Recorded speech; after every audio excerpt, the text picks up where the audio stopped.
సామెతల గ్రంథము 28వ అధ్యాయము 14వ వచనాన్ని చదువుకుందాం. చూడండి. నిత్యము భయము కలిగి ప్రవర్తించువాడు ధన్యుడు. వచనం దగ్గరికి వద్దాం. నిత్యము భయము కలిగి ప్రవర్తించువాడు ధన్యుడు అనే మాటని ఈరోజు పరిశుద్ధాత్మ దేవుడు మన వినికిడిలోకి తీసుకొని వచ్చాడు. ఈ సామెతల గ్రంథం రచించినటువంటి రచయిత జ్ఞాని అయిన సొలొమోను, దావీదు కొడుకు.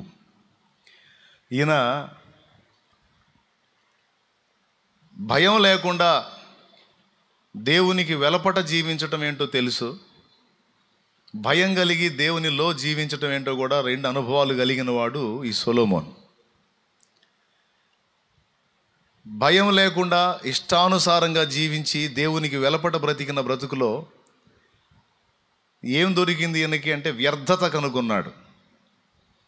భయం లేని భక్తిలో భయం లేకుండా బరితెగించి చేసినటువంటి చేష్టల ద్వారా నువ్వేం పొందుకున్నావు సొలొమోను గారు అంటే, ఆయన ప్రసంగి గ్రంథం రాస్తూ వ్యర్థము వ్యర్థము వ్యర్థమని ప్రసంగి చెప్పుచున్నాడు అని మొదలుపెట్టాడు. ఏం కనుగొన్నాడు? దేవుని భయం లేకుండా దేవునికి వెలపట జీవించినటువంటి జీవితంలో సొలొమోను ఏం కనుగొన్నాడని పరిశీలిస్తే వ్యర్థత కనుక్కున్నాడు. మరి దేవునిలో ఏం కనుక్కున్నాడు అని ప్రశ్నిస్తే దేవునిలో ధన్యత కనుక్కున్నాడు. దేవునికి వెలపట బరితెగించి భయం లేకుండా జీవించే జీవితంలో దానివల్ల పొందేటువంటి ఫలమంతా కూడా వ్యర్థత వ్యర్థత వ్యర్థత అన్నాడు.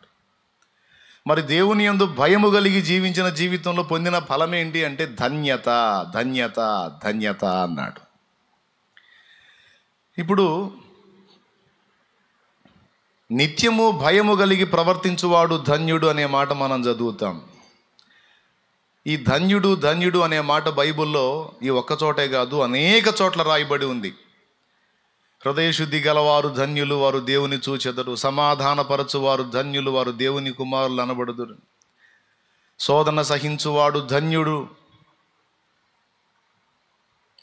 ప్రభు తన్ను ప్రేమించిన వారికి వాగ్దానం చేసిన జీవకిరీటం పొందును. ఆత్మ విషయమై దీనులైన వారు ధన్యులు, పరలోక రాజ్యము వారిది. యెహోవా ధర్మశాస్త్రమునందు ఆనందించుచు దీవారాత్రము దాన్ని ధ్యానించువాడు ధన్యుడు. అతడు నీటి యోరను నాటబడినదై ఆకు వాడక ఫలమిచ్చు చెట్టు వలె ఉండును అని ఇలాగా ఇతడు ధన్యుడు ఈమె ధన్యురాలని ఇలా ధన్యతను గురించి చాలా వచనాలు ఉన్నాయి బైబిల్లో. అలాంటి ధన్యతలన్నిటిలో మరొక ధన్యత నిత్యము భయము కలిగి ప్రవర్తించువాడు ధన్యుడు అన్నాడు. ఇప్పుడు ఇదే సామెతల్లో మరో చోట అంటాడు, భయపడుట వలన మనుషులకు ఉరి వచ్చును అంటాడు. ఓ చోటేమో భయపడితే ఉరి వచ్చింది అంటాడు, ఓ చోటేమో నిత్యము భయం కలిగి ప్రవర్తించేవాడు ధన్యుడు అంటాడు. సరే, దీన్ని అట్టబెడితే ఇప్పుడు మనల్ని ఏమంటున్నాడు? భయం కలిగి బతకమంటున్నాడు. పరమగీతం ఒక్కసారి మీరు తీసుకుంటే,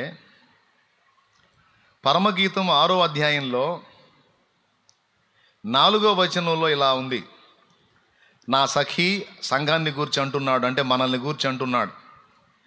నా సఖీ, నీవు తీర్సా పట్టణము వలె సుందరమైన దానవు, యెరూషలేమంత సౌందర్యవంతురాలవు, టెక్కెముల నెత్తిన సైన్యము వలె భయము పుట్టించు దానవు అన్నాడు. టెక్కెముల నెత్తిన సైన్యం వలె నువ్వు భయం పుట్టిస్తావు అన్నాడు. ఇప్పుడు 3 మాటలు మనం విన్నాం. సామెతల్లో 2 మాటలు, నిత్యము భయము కలిగి ప్రవర్తించువాడు ధన్యుడు అని ఒక చోట. అదే సామెతల్లో చూడండి ఒకసారి, 29వ అధ్యాయం 25వ వచనం. ఇందాక నేను మీకు చూపించిందేమో 28, 14వ వచనం, 14. ఇప్పుడు 29, 25 చూస్తే భయపడుట వలన మనుషులకు ఉరి వచ్చును అన్నాడు. ఇప్పుడు నిత్యము భయం కలిగి ప్రవర్తించేవాడు ధన్యుడు అని అటుపక్క రాసి, భయపడుట వలన ఉరి వచ్చునని ఈ పక్క రాశాడు. ఇప్పుడు భయం కలిగి ఉండాలా, వదిలేసేయాలా? భయపడేవాడికి గురి వచ్చింది అన్నాడు. ఇటుపక్కేమో భయం కలిగి ప్రవర్తించేవాడు ధన్యుడు అన్నాడు. ఇప్పుడు పరమగీతంలో చూస్తేనేమో నీవు టెక్కెములెత్తిన సైన్యం వలె భయం పుట్టిస్తావు అన్నాడు.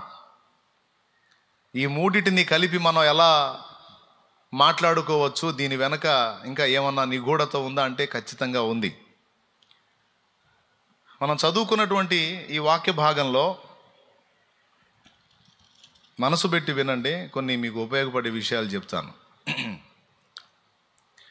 నిత్యము భయము కలిగి ప్రవర్తించువాడు ధన్యుడు అంటే నిత్యము భయం కలిగి బతకాల్సింది దేవునికి భయపడటం, దేవుని భయం కలిగి నడుచుకోవటం అనే దాన్ని మనం కానీ సాధన చేసి ఆ ఒక్కటి కరెక్ట్గా చేయగలిగితే ఇక దేనికి ఎవరికి భయపడాల్సిన అవసరం లేదు. అది పరిస్థితులు కావచ్చు, రోగాలు కావచ్చు, వ్యక్తులు కావచ్చు, సమస్యలు కావచ్చు, అప్పులు కావచ్చు, ఆర్థిక ఇబ్బందులు కావచ్చు, శత్రు భయం కావచ్చు, ప్రతికూల పరిస్థితులు కావచ్చు, ప్రయత్నాల్లో విఫలత కావచ్చు, నష్టాలు కావచ్చు, మరి ఏదైనా కావచ్చు, నీ పరిస్థితులు ఎలాగైనా ఉండొచ్చు. కానీ ఒక్క విషయంలో నీవు జాగ్రత్త పడాలి. నిన్ను కలవరపెట్టే ఎన్నో ఉండొచ్చు నీ లైఫ్లో, కానీ వాటిని గురించి నీవు భయపడటం వలన నీకు ఉరి వచ్చిద్ది అన్నాడు. ఉదాహరణకి నీకు ఫలానా జబ్బు ఉంది అని డాక్టరు రిపోర్ట్ ఇచ్చాడు అనుకో, నీకు ఫలానా జబ్బు ఉంది అని. జబ్బు ఒక మనిషిని దెబ్బతీసేది ఎంతో తర్వాత సంగతి, కానీ నాకు ఫలానా జబ్బు స్టార్ట్ అయింది అనే భయం ఉంది చూశారు. ఈ భయము ఉదాహరణకి ఒక 10 ఏళ్ళు బతికేవాడిని 3 ఏళ్లలోనే చంపేస్తుంది పక్క. ఓసారి తెగులు బయలుదేరిందట. ఓ భక్తుడు అడిగాడు తెగులు అంటే తెలుసా మీకు? కరోనా లాంటి తెగులు అనుకోండి, సడన్గా రేగి జనాలు చాలామంది నశించారు కదా, అంటే చనిపోయారు కదా, అట్లా తెగులు ఒకటి బయలుదేరిందట. బయలుదేరితే ఓ భక్తుడు అడిగాడు, ఏం తెగులు గారు బయలుదేరారుగా, ఈసారి ఎంతమందిని అని అడిగితే, ఆ పెద్ద సంఖ్య ఏం లేదు సార్, ఒక 500 మంది సంఖ్యను ఈసారి నేను తీసుకున్నాను, ఒక 500 మందిని మరి లిస్టులో చేర్చుకున్నాను, దేవుడు ఒక 500కి పర్మిషన్ ఇచ్చాడు అన్నట్టు. సరే పోయింది, తెగులు సంచరించి వచ్చింది, 5,000 మంది పోయారు. భక్తుడు మళ్ళీ అడిగాడు, ఏం తెగులు, నీకు పర్మిషన్ ఉంది 500కి అన్నావు, మరి 5,000 మందిని గాజేసావేంది? అప్పుడు తెగులు చెప్పిన సమాధానం ఏంటంటే, లేదు నా లెక్క ప్రకారమే నేను చేస్తాను, లెక్కకు మించి చేస్తే దేవుడు ఊరుకోడు కదా, ఎంతమందికి చెప్పాడో అంతమందినే నేను హతం చేయాలి, అదనంగా చేస్తే దేవుడు ఊరుకోడు, కాబట్టి నేను చంపింది 500 మందినే. మరి మిగిలిన 4,500 సంగతి ఏంటంటే వాళ్ళ అదురుపోయిపోయిన వాళ్ళు అన్నాడట. వాళ్ళంతా భయపడి చచ్చిపోయిన వాళ్ళు. అంటే అసలు సమస్యతో చచ్చిన వాళ్ళు 500 మంది అయితే, దాని విషయమై జరిగిన వార్తను బట్టి విని భయపడి చచ్చిపోయిన వాళ్ళు 4,500 మంది. ఏ పర్సంటేజ్ ఎక్కువ?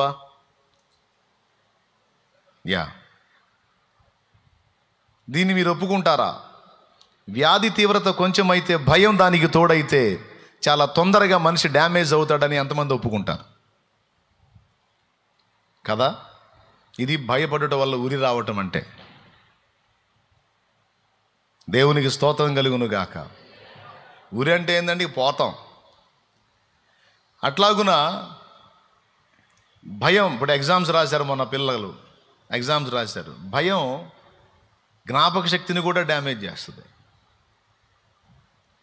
ఇప్పుడు ఎగ్జామ్ రాసే దానిలో ఉన్నాం, హాల్లో ఉన్నాం, మనం దడ స్టార్ట్ అయింది, భయం స్టార్ట్ అయింది. అది ఎంత కోపం ముంచిదంటే కాస్తో కూస్తో మనకు గుర్తున్నవి కూడా మర్చిపోతాం. అట్లాగైపోయింది పరిస్థితి. ఎందుకంటే అనుభవం నాకుంది. పాటల పోటీల్లో నా పేరు కూడా ఇచ్చారు పంతుళ్ళు, వీరయ్య బాగా పాడతాడు రా అని. నేను కూడా వాళ్ళు అడిగినప్పుడల్లా ఎగిరెగిరి పాడుతున్నా. తీరా ఆ రోజు రానే వచ్చింది పాటల పోటీ. నాకేం తెలుసు ఎంతమంది జనం ఉంటారని చాలామంది కూర్చున్నారు. ఇక్కడంటే మాస్టర్లు, టీచర్లు, సార్లు వాళ్ళే ఉన్నారు. సో పాడమంటే ఈజీగా పాడేస్తాను, అలవాటైన వాళ్ళు కదా. క్లాస్లో పిల్లలు ఉంటారు, వాళ్ళంతా పరిచయస్తులే. పాడురా అంటే పాడుతున్నా భయం లేకుండా. పాటల పోటీ ప్రదేశానికి తీసుకెళ్తే చాలామంది జనం ఉన్నారు. నా కర్మగాలి ఫస్ట్ నా పేరే వచ్చింది. ఫలానా వాడు పాడతాడు ఇప్పుడు పాట. ఏం పాట? చెయ్యెత్తి జైకొట్టు అనే పాట.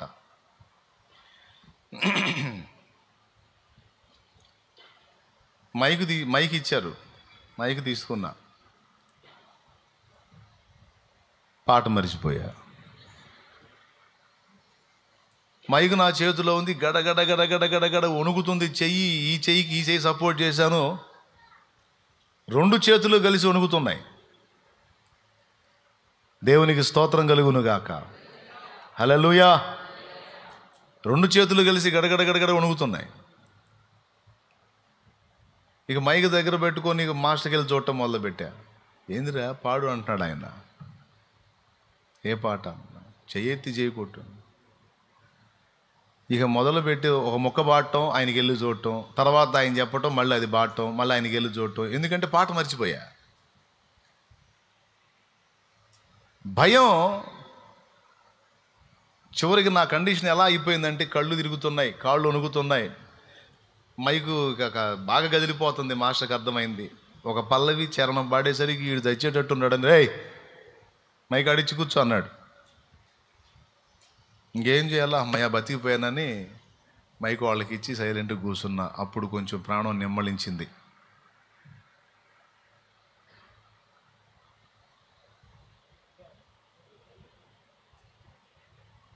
ఏంటి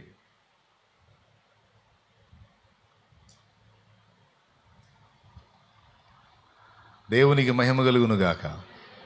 మీరు నాకెళ్ళి చూసి స్తోత్రం చెప్పండి గట్టిగా.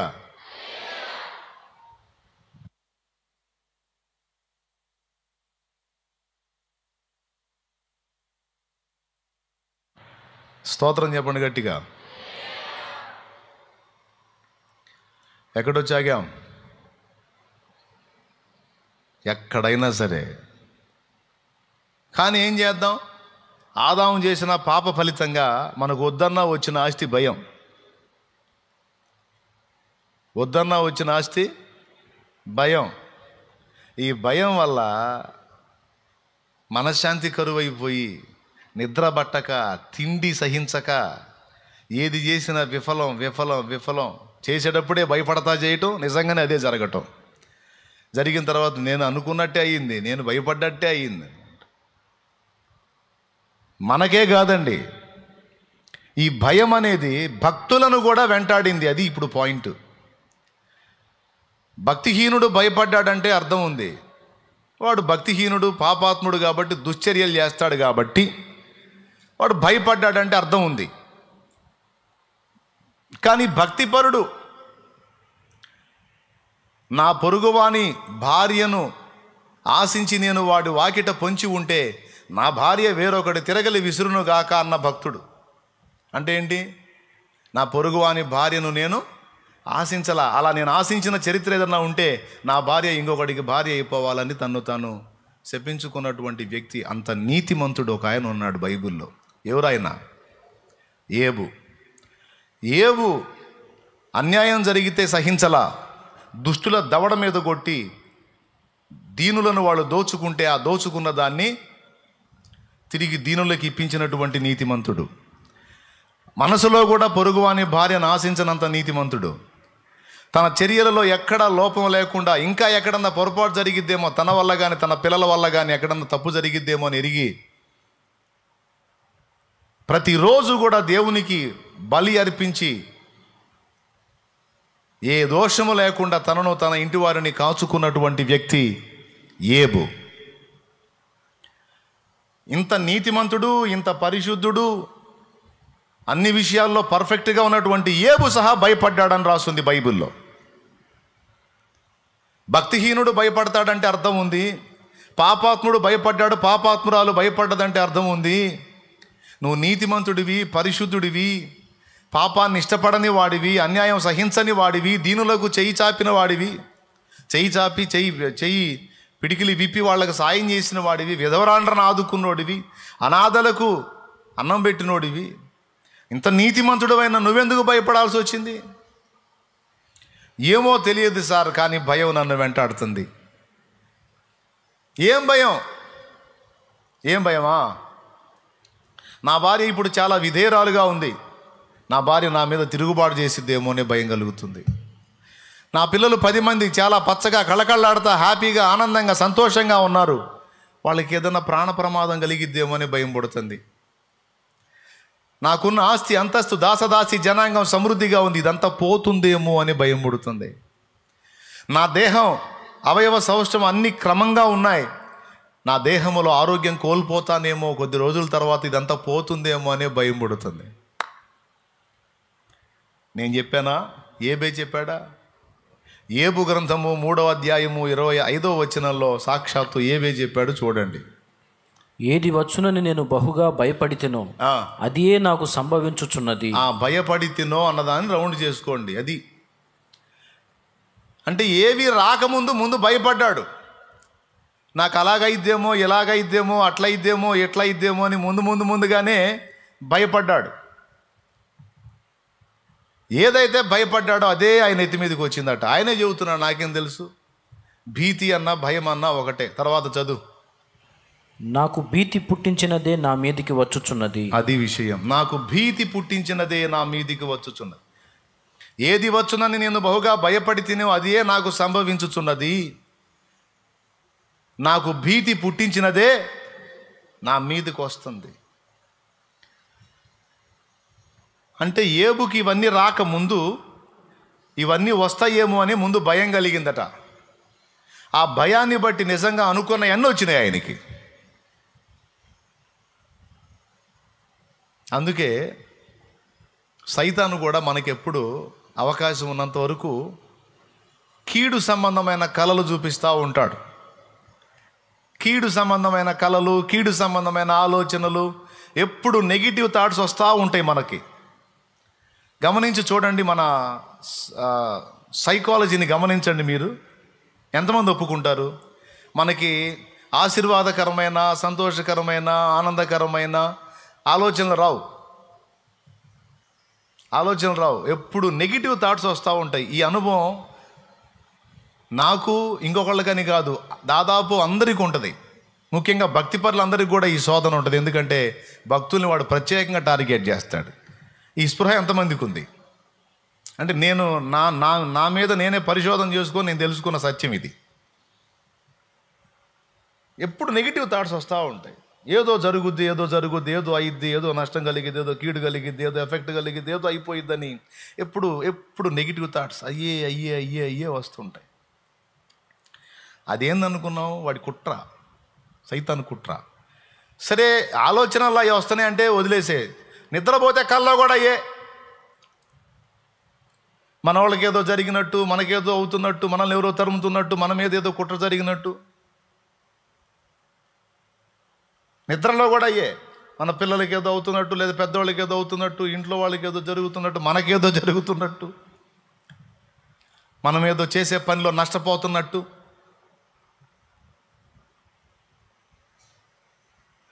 నువ్వు చేసే పని, వ్యాపారం, ఉద్యోగం వాటిల్లో నువ్వు ఎఫెక్ట్ అవుతున్నట్టు, ఆఖరికి సేవ చేసే సేవకుడికి కూడా కూర్చున్న వాళ్ళంతా ఖాళీ అయిపోయినట్టు కనపడతా ఉంటుంది. సేవకుడి ఎప్పుడన్నా తగిలిందా మీకు? ఈ తరహా స్వప్నం ఎప్పుడన్నా వచ్చిందా? తగిలితే చేతులు ఎత్తొచ్చుగా మీరు కూడా. అట్లాంటి కాలం ఎప్పుడన్నా వస్తే చాలాసార్లు వచ్చిందా? అదిగో రవి చెబుతున్నాడు, చాలాసార్లు వచ్చిందంట. అంటే దైవజనులనే కాదు, విశ్వాసులనే కాదు, సేవకురాళ్ళు, విశ్వాసురాళ్ళు, స్త్రీలు పురుషులన్న భేదం లేదు. దాదాపు 100లో 98% మంది భక్తులకు ఈ విధమైనటువంటి ఆలోచనలు కలుగుతాయి. సాతాను ఏబు దగ్గరకు వచ్చి పారిపోయాడా, ఏబుని గెలిచాడా అనే ఒక ప్రశ్న వేసుకుంటే, ఏబుని గెలవలేకపోయాడు, ఎందుకంటే ఏబు దగ్గరికి పోయి ఏబును ముట్టడానికి 3 అంచెల కంచె ఉంది. దేవుడితో చెప్తున్నాడు, ఏబు ఊరకినే నీతిమంతుడయ్యాడా? నువ్వు అతనికిని అతని ఇంటి వారికిని అతను కలిగిన అంతటికి చుట్టూ కంచె వేసితివి కదా, అది తీసి నన్ను పోని, అప్పుడు చెబుతా ఏబు సంగతి అని వీడు అడిగితే దేవుడు పర్మిషన్ ఇచ్చాడు. ఎందుకు?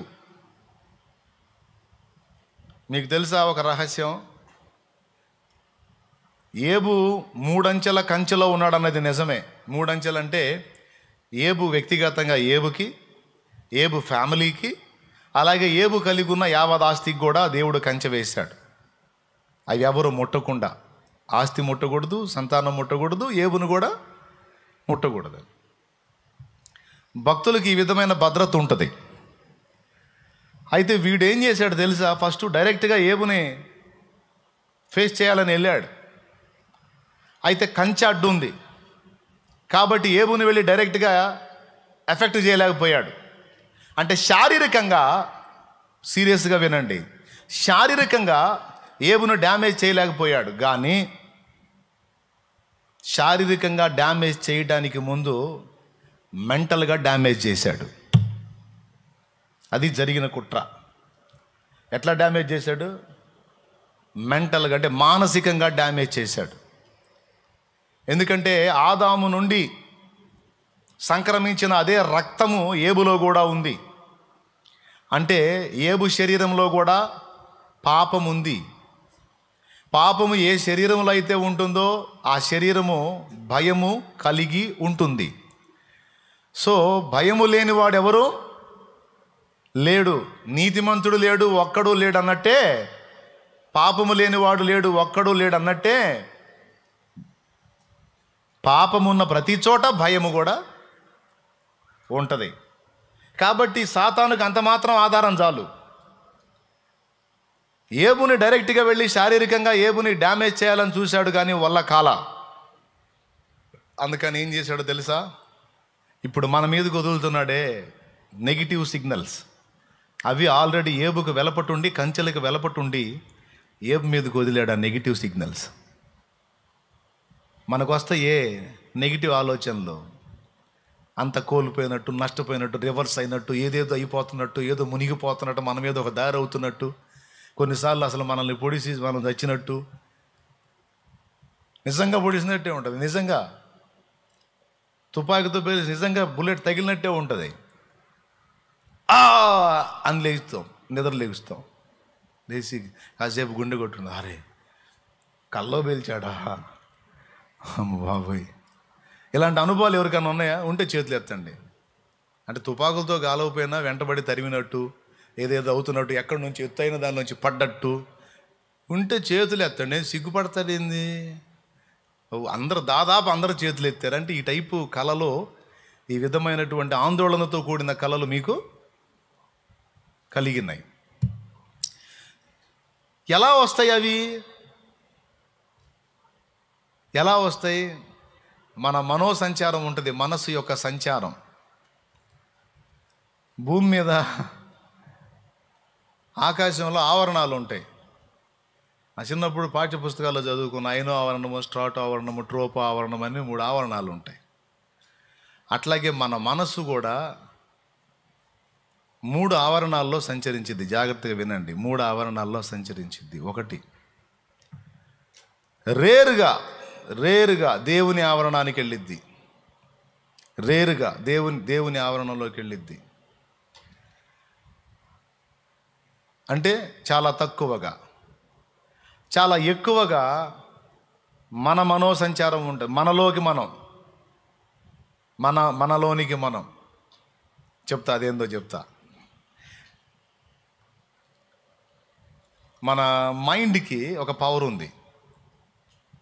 అదేంటిదంటే, మనం ఏదన్నా ఊహించుకున్నాం అనుకో, రకరకాల ఆలోచనలు ఏమన్నా వస్తాయి. ఆ ఊహించుకున్న దాన్ని పిక్చర్ చేసి అందులోకి మనల్ని ఎంటర్ చేసిద్ది మన మైండ్. సో మన తలంపుల్లోకి మనం ప్రవేశించటం, అది ఎలాంటిదంటే, ఒకసారి నేను అడ్వర్ట్ సెంటర్ దగ్గరనే చార్మినార్ ఉంది, అక్కడ కల్లో బ్రదర్ కల్లో నేను అడ్రోడ్ దిగంగానే చార్మినార్ ఉంది. ఇదేందిరా హైదరాబాద్ ఉండే చార్మినార్ అడ్రోడ్ సెంటర్లో ఉందని నేను ఆశ్చర్యపోతాను. అంటే ఇది మన తలంపుల్లో పరిభ్రమించటం. ఇది మనది, మన ఓన్ ఆవరణం అన్నమాట, మన తలంపుల ఆవరణం అది. అందులోనికి ప్రవేశించిద్ది మన మనోసంచారం. ఇవి చాలా ఉంటాయి మనకి, పిచ్చి పిచ్చి ఊహలు ఆలోచనలు రకరకాలు వస్తుంటాయి కదా. వాటిలోకి వెళ్ళి కొన్ని హాస్య అనుభవాలు కూడా జరుగుతూ ఉంటాయి. ఒక్కోసారి మనకి బాగా గాలిలో తేలాలనిపిస్తుంటుంది సహజంగా. పక్షి ఎగురుతున్నప్పుడు ఎప్పుడన్నా మీకు అనిపించిందా? పక్షి రెక్కల సాచి ఎగురుతున్నప్పుడు మీకేమైనా అనిపించిందా? ఏమనిపించింది? అబ్బా, నాకు చేతులు కాళ్ళు ఉన్నాయి, దానికి రెక్కలు ఉన్నాయి, దానికి ఉన్నట్టు రెక్కలు నాకు కూడా ఉంటే అసలు గాళ్ళు ఎగురుతా దానిలాగా అసలు అట్లా తిరుగుతూ ఉంటే ఎలా ఉంటుందో అని మీకు ఎప్పుడన్నా అనిపించిందా? అనిపిస్తే చేతులు ఎత్తండి. నాకు 100 సార్లు అనిపించింది. మీకు అనిపించలేదా? కొంతమంది చేతులు ఎత్తలే. పక్షులు చూడరేమో మీరు అసలు. పక్షులకు రెక్కలు చూసినప్పుడు మీకు అనిపించదా నేను రెక్కల్లో విహరిస్తే ఎలా ఉంటుందని? అనిపించలేదా? దాదాపు అందరికీ అనిపించింది. అనిపించకపోతే నేనేం చేయమంటారు? నన్నేం చేయమంటారు? ఇప్పుడు చెప్పాగా, ఇప్పుడు అనిపించిద్దిలే. ఒకసారి ఏం కల వచ్చింది అంటే నా మనసులో నాకు కలిగినటువంటి, నా మైండ్లో కలిగిన తలంపులే అందులోనికి నేను ప్రవేశించటం, మనలోనికి మనం ప్రవేశించటం. అంటే మన తలంపుల్లో మనం ప్రవేశించటం అంటే మనం ఏవైతే ఊహించుకున్నామో ఈ పిక్చర్ అవుతుంది. అందులోనికి ప్రవేశించిద్ది మనస్సు. ఆ పిక్చర్లోకి యాజ్ ఇట్ ఈజ్ నిజంగా జరిగినట్టు అనిపించిద్ది. ఓసారి నాకు ఒక కాలం వచ్చింది. ఆ కాలం ఎలా ఉంటుందంటే, ఇలా చేతులతో ఇలా అన్న, పక్షి రెక్కల్ని ఇలా అన్నప్పుడు పైకి లేస్తుంది కదా, ఈ హ్యాండ్స్ని ఇలా అంటే జమ్మని పైకి వెళ్ళిపోతున్నా. రే ఇదేంది అని మళ్ళీ ఇలా ఇంకా పైకి వెళ్తాను, మళ్ళీ ఇలా ఇంకా పైకి వెళ్తాను. అసలు ఎట్లుందంటే ఇంకా కింద పడట్లా. భూమి ఆకర్షణ శక్తి, గ్రావిటీ పని చేయట్లా నా మీద. ఎక్కడ కావాలంటే అట్లా ఇట్లా అంటే చాలు వెళ్ళిపోతున్నా. పైకి వెళ్ళాలంటే కిందికి, ఎదరికి వెళ్ళాలంటే ఇట్లా అంటే చాలు వెళ్ళిపోతున్నా. అసలు ఎట్టుంది అనుకున్నా, నాకు ఆడికి పోవాలంటే ఆడికి పోయా నైట్ అంతా. దేవునికి స్తోత్రం. భలే అనుభవం కదా ఇది. మన తలంపుల్లోకి మనస్సు ప్రవేశించి సంచరించటం. ఫస్ట్ చెప్పాను, రేరుగా దేవుని ఆవరణలోకి వెళ్ళిద్ది. రెండోది మన తలంపులు అనే ఆవరణలోకి వెళ్ళిద్ది. మధ్యస్థంగా సాతానుకు జిక్కుతూ ఉంటుంది. అర్థమైందా? దేవుడు మనకి ఏదన్నా బయలుపరచాలనుకున్నాడు అనుకో, మన ఆలోచన ప్రపంచం మనసే కదా, ఆ మనసును ఆకర్షిస్తాడు నిద్రలో, గాఢ నిద్రలో. ఈ మనోసంచారం దేవుని ఆవరణలోకి పోయినప్పుడు దేవుడు చెప్పాలనుకునే మనకు అందుతాయి. అవి పద్దాకలు దొరకవు, రేరుగా దొరుకుద్ది. దేవుడు ఏదైనా చెప్పాలనుకున్నప్పుడు ఇక మన మనసుని ఏ ఆవరణలోకి పోనీయకుండా తన ఆవరణలోకి ఆకర్షించుకొని అక్కడ మనకి ఇవ్వాల్సిన సంకేతాలు కొన్నిసార్లు డైరెక్ట్గానే చూపిస్తాడు, కొన్నిసార్లు గూఢ భావాలతో చూపిస్తాడు. గూఢ భావాలతో కళలను అర్థం చేసుకోవచ్చు అట్లా. దేవునికి స్తోత్రం కలుగునుగాక. హల్లెలూయా. ఒకసారి నా ఫ్యామిలీ కనపడుతుంది స్వప్నంలో. పడగెత్తిన పెద్ద పాము కనపడుతుంది. ఆ పాము కన్ను నా ఫ్యామిలీ మెంబర్స్లో ఎవరి వైపు తీక్షణంగా చూస్తుంది. దాని యొక్క కన్ను సపరేట్గా కనపడుతుంది, ఇంతలా కన్ను. పడగెత్తిన పాము, దాని పాముకి ఎదరుండవు కళ్ళు మనకున్నట్టు సైడ్కి ఉంటాయి. ఐడియా ఉంది కదా. ఆ పెద్ద కన్ను, రౌండ్గా పెద్ద కన్ను, పడగెత్తిన పాము కన్ను నా కుటుంబం వైపు చూస్తూ ఉంది. అంటే గూఢభావంతో చూపించాడు, నీ ఫ్యామిలీ మెంబర్స్లో ఒకళ్ళకి ప్రాబ్లం రాబోతుంది, లే ప్రేయర్ చేయని. అప్పుడు లేచి మోకాళ్ళు వేసి ప్రార్థన చేశాను. నేను అందరినీ లేపి ప్రార్థన చేయండి, ఏదో మొత్తానికి దుష్టుడు చేశాడు మన మీద, ఎవరికో ఏదో కీడు కలగబోతుందని చేతి అదురుపోతారుగా, ఎందుకు వచ్చిన గొడవ అని ప్రార్థన చేయండి, శోధన కనపడిందంట. అందరూ లేచి ప్రార్థన చేశారు. ఎన్నింటప్పుడు? ఇంచుమించు 2 మా నాన్న ఆ మధ్యలోనే నమ్ముకున్నాడు. సేవకు వచ్చాను నేను, కొద్దిగా ఎదుగుదల తక్కువగా ఉంది. ఎందుకంటే ఏ జామున పడితే ఆ జామున లేచి లేని ప్రార్థన చేయండి అంటున్నాను నేను. మరి చిరాకు కాదు, అరే భక్తి ఉండాలి కానీ మరీ ఇంత సైకోలా చేయకూడదని ఒక ఫీలింగ్ ఆయన ఏమనుకున్నాడు, ఆయన వ్యతిరేకంగా అనుకున్నాడు. ఈ ఏ జామున పడితే ఆ జామున లేచి శోధన అంటున్నాడు, ప్రార్థన చేయండి అంటే నిద్ర లేకుండా చేస్తున్నాడు, తిక్కలోడు అనుకున్నాడు. విచిత్రం ఏంటంటే అదే ఆ నైట్ తెల్లారింది. మరుసటి రోజు సాయంత్రం వేళ ఇంచుమించు 4 గంటలప్పుడు నడుస్తున్నట్టు దన్మని పడిపోయాడు, ఆయనే పడిపోయాడు. ఏంటంటే లైట్గా పెరాలసిస్ స్ట్రోక్ టచ్ అయింది ఆయనకి. అర్థమైందా? ఆయనకే వచ్చింది, ఆయనకే పొంచి ఉంది కీడు, ఆయన గుర్తించాల. నాకు దేవుడు సంకేతం ఇచ్చాడు. శత్రువు మీ ఫ్యామిలీలో ఒకరిని టార్గెట్ చేస్తున్నాడు, లేచి అందరి చేత ప్రార్థన చేయి, నువ్వు చేయాలి. అందరూ చేశారు, ఆయన చేయకపోగా సణుక్కున్నాడు, ఆయనే పడిపోయాడు. తర్వాత ప్రార్థన చేసాం, ఎట్టకేళ్ళకు లేచాడు, స్వస్థత పొందాడు. స్వస్థత పొందిన తర్వాత ఒక 8 నుంచి 9 సంవత్సరాలు క్షేమంగా ఉన్నాడు. తర్వాత 80 దాటిన ప్రాయంలో ప్రభు దగ్గరికి వెళ్ళిపోయాడు ఆయన. ఇది రేరుగా దొరుకుతుంది అన్నమాట. రేరుగా మనకు దేవుడు సంకేతాలు ఇస్తాడు.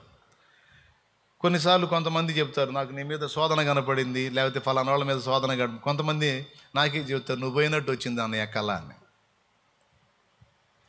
మరి ఏం చేస్తా, ఇంటికి పోయి పార్టీ చేసుకోమా అని చెబుతాను నేను. ఇంకేం వారం నా గోల ఉండదు, ప్రశాంతంగా పోయి పండగ చేసుకో. అదేందో అన్నయ్య, మరి నాకు చెప్పమని కాదు, దేవుడు నీకు చూపించింది. ఎందుకంటే ఒకవేళ నా విషయంలో కానీ లేకపోతే మరే దైవజనుడికైనా కీడు పొంచుంటే ఒకరిని పోలి ఒకరిని చూపిస్తాడు. కాబట్టి నువ్వేం చేయాలా, నువ్వు పోయినట్టు నాకు వచ్చింది అన్నయ్య అని చెప్పటం, ఇకిలిచ్చుకొని చెప్పటం కాదు. మోకాళ్ళు వేసి కన్నీరు విడిచి, నా సేవకుడికే కావచ్చు, మరి ఏ దైవజనుడికైనా సరే, ఏ ఆత్మీయులకైనా సరే, ఏ కీడు పొంచుందని నువ్వు చూపించావో తండ్రి, అది తొలగిపోవాలి యేసునామంలో. అది తొలగించు తండ్రి యేసునామాలని ప్రార్థన చేయాలి.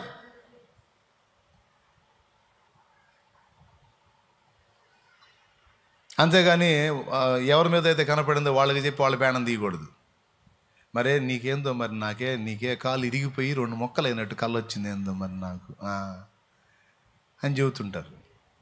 ఎన్నోడికి ఎట్టుంటుంది, నాకు అట్ట కావాలనుకుంటున్నావేమో, మరి అట్లాంటి కళ్ళే కంటున్నావు నువ్వు, కడుపులో మండి. కాదు, ఏదైనా కీడు కనపడి దేవుడు ఒక కీడు నీకు చూపించాడని నీకు అనిపించినప్పుడు మోకాళ్ళు వేసి ప్రార్థన చేసి ప్రభువుకి అప్పచెప్పి విశ్వాసంతో ఇక దాన్ని వదిలేసేయాలి. ఇక మళ్ళీ దాన్ని తలంచడం కానీ మరొకరికి చెప్పడం కానీ చేయకూడదు. లేదా ఆత్మీయులు అనుకున్న వారికి ఒకరిద్దరికి చెప్పి కలిసి ప్రార్థన చేయాలి. మా దేవా, నాకు ఇలా చూపించావు నాయనా, ఆ కీడు తొలగించు. అట్లా ఇది ఒకటి గుర్తుపెట్టుకోండి. దేవుడు చెప్పాలనుకున్నప్పుడు, నిన్ను బ్లెస్ చేయాలనుకున్నాడు, దేవుడు నిన్ను ఆశీర్వదించాలనుకున్నాడు, తీసుకెళ్ళి చూపిస్తాడు. నీ ఫ్యూచర్ ఎలా జరగబోతుంది, ఇదిగో ఇలాంటి కార్యం జరగబోతుంది అని దేవుడు నీకు చూపిస్తాడు, ఆయన చిత్తం అయితే. ఎందుకంటే నిన్ను సంతోషపెట్టాలని ఆయన ఆశపడతాడు. ఎప్పుడు నిన్ను బెదరగొట్టాలని, భయపెట్టాలని, కంగారు పెట్టాలని, కలవరపరచాలని దేవుడు అనుకోడు. గుర్తుపెట్టుకోవాలి. ఇక మనల్ని కంగారు పెట్టి నిద్రలోనూ మెలకువలోనూ కూడా మనకు మనశ్శాంతి లేకుండా చేయాలనుకునే దరిద్రుడు ఒకే ఒకడు ఉన్నాడు. దరిద్రుడు వాడు సైతాను. వాడిది ఒక ఆవరణం ఉంది. మన తలంపుల ఆవరణం అంటే అర్థమైందా మీకు? రైట్. దేవుని ఆవరణం అంటే అర్థమైందిగా. రైట్. మధ్యలో సైతాను గాడి ఆవరణం ఉంటుంది. ఈడు ఎప్పుడు సందు దొరికితే అప్పుడు లాగడానికి ట్రై చేస్తాడు మనల్ని. ట్రై చేసి ఇక దిక్కుమాలిన కళలన్నీ వస్తుంటాయి. అందులో మనోళ్ళకి ఏదో అవుతున్నట్టు, మనం ఏదో అవుతున్నట్టు, ఏదేదో అయిపోతున్నట్టు, ఏందేందో జరుగుతున్నట్టు, ఎవరో వెంటబడి తరుముతున్నట్టు. ఒక్కోసారి అయితే కొంతమంది కేకలేస్తుంటారు నిద్రలో. కుయ్యో మొర్రో మొర్రో కుయ్యోని కేకలేస్తుంటారు. పక్కన వాళ్ళని లేపుతుంటారు. వాడేం గురకబెట్టి నిద్రపోతుంటాడు. ఎట్టకేళ్ళకేళ్ళకి మెలుగు వచ్చి లాగి ఒకటి బీగుతారు. పక్కన నిద్రపోయేవాడిని. అబ్బా ఏంది అంటారు. చచ్చిపోతుంటే అంతలోనే కేకలేస్తుంటే లేవలేదు. కేకలా? నువ్వా? అరిసావా? ఇంత కొడిన పడలా నాకు. ఇలాంటి అనుభవాలు ఉన్నాయా మీకు? కేకలేసినా కూడా వాయిస్ బయటికి రాకపోవటం. ఉంటే చేతులు ఎత్తండి అమ్మో. ఎన్నిసార్లు చెప్పాలా? అది అయ్యా ఏందనుకున్న కారణం వాడి పని అది. నేను నిద్రించితేనే కానీ నా మనసు మేల్కొని ఉన్నది అంటది పరమగీతం 5లో. నేను నిద్రించితేనే కానీ అది మేల్కొన్న మనసు సంచరించిద్దన్నమాట. అది మనోసంచారం. అందులోనే రకరకాలే కనపడతాయి. బాగా డీప్ స్లీప్లోకి వెళ్తే అది కూడా బ్రేక్ అయిపోయిద్ది. దేవునికి స్తోత్రం. బాగా గాఢ నిద్ర పట్టినప్పుడు రెండు జరుగుతాయి. అసలు మొత్తం ఏ కళ రాకుండా ఆగిపోయిద్ది, లేదా గాఢ నిద్రలో దేవుడి కళ కూడా వచ్చే అవకాశం ఉంది. ఎందుకంటే ఏబు గ్రంథంలోనే ఆ మాట రాశాడు. దేవుడు ఒక్క మారే పలుకును 2 మార్లు పలుకున్నది ఎప్పుడు పలుకుతాడో చూపించాడు. చూడండి, ఏబు గ్రంథము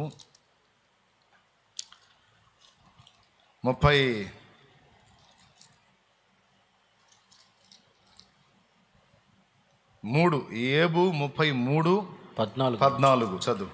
దేవుడు ఒక్కమారే పలుకును 2 మార్లు పలుకును, అయితే మనుషులు అది కనిపెట్టరు. మంచము మీద కొనుకు సమయమున గాఢ నిద్ర పట్టునప్పుడు కలలో రాత్రి కలుగు స్వప్నములలో. మళ్ళీ ఒకసారి చదువుకోండి మీరు. దేవుడు ఒక్కమారే పలుకును 2 మార్లు పలుకును, అయితే మనుషులు అది కనిపెట్టరు. మంచము మీద కొనుకు సమయమున గాఢ నిద్ర పట్టున. గాఢ నిద్ర అనేది గుర్తుపెట్టుకోండి. డీప్ స్లీప్ అంటారు కదా. గాఢ నిద్ర పట్టినప్పుడు అసలు కలదన్నా ఉండవు, లేకపోతే దేవుని స్వప్నమైన కలిగే ఛాన్స్ ఉంటుంది. అది రేరుగా. పద్దాకల మాట్లాడ్డాక పద్దాకల ఏమో నువ్వు అంత డీప్గా దేవుడిని లవ్ చేస్తే రోజు నీతో మాట్లాడుతుండొచ్చు. దేవునికి స్తోత్రం. అది నీకు ఆయనకు ఉన్న అండర్స్టాండింగ్ని బట్టి ఉంటుంది. మెట్టుకైతే ఈ 3 విషయాలు గుర్తుపెట్టుకుని ఇందులో ఇప్పుడు మనం దుష్టుని పట్టుకుందాం. ఎవడిని? దొంగవాడు. ఏబు దగ్గరికి బాడీ మీద అటాక్ చేయడానికి రాకముందే మైండ్లో నెగిటివ్ వేవ్స్ని పంపించి డిస్టర్బ్ చేశాడు ఏబుని. మరి లేకపోతే ఎందుకు వచ్చింది? చక్కని భార్య, 10 మంది పిల్లలు, దాసదాసి జనాంగం, ఒంటెలు, ఎడ్లు, పొలాలు అన్నీ ఉన్నాయి. ఆయన శరీరం దేహదారుఢ్యం కలిగినోడు, మంచి ఆరోగ్యం కలిగినోడు, ఏ బలహీనత లేనోడు, ఏ కోణంలో చూసినా కూడా కొరత కొదువ లేకుండా అన్ని విషయాల్లో నంబర్ 1గా ఉన్నాడు ఏబు.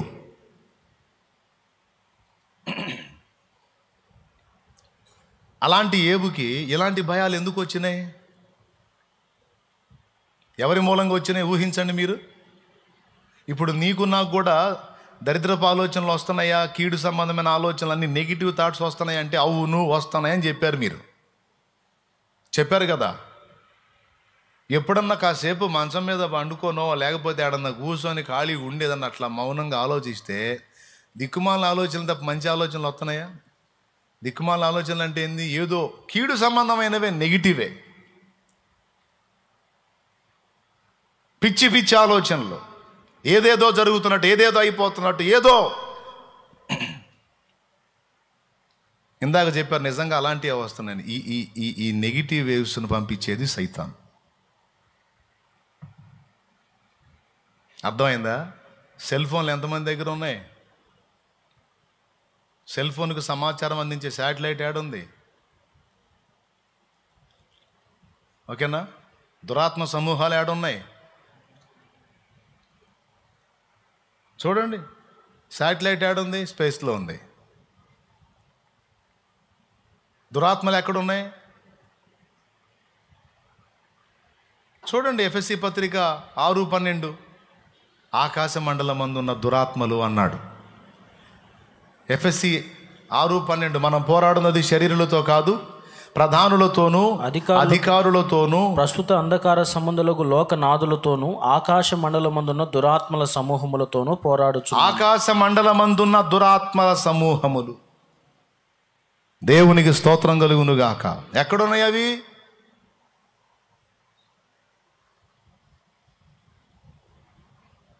శాటిలైట్ ద్వారా మన సెల్ ఫోన్లకు అన్ని సిగ్నల్స్ వచ్చినట్టు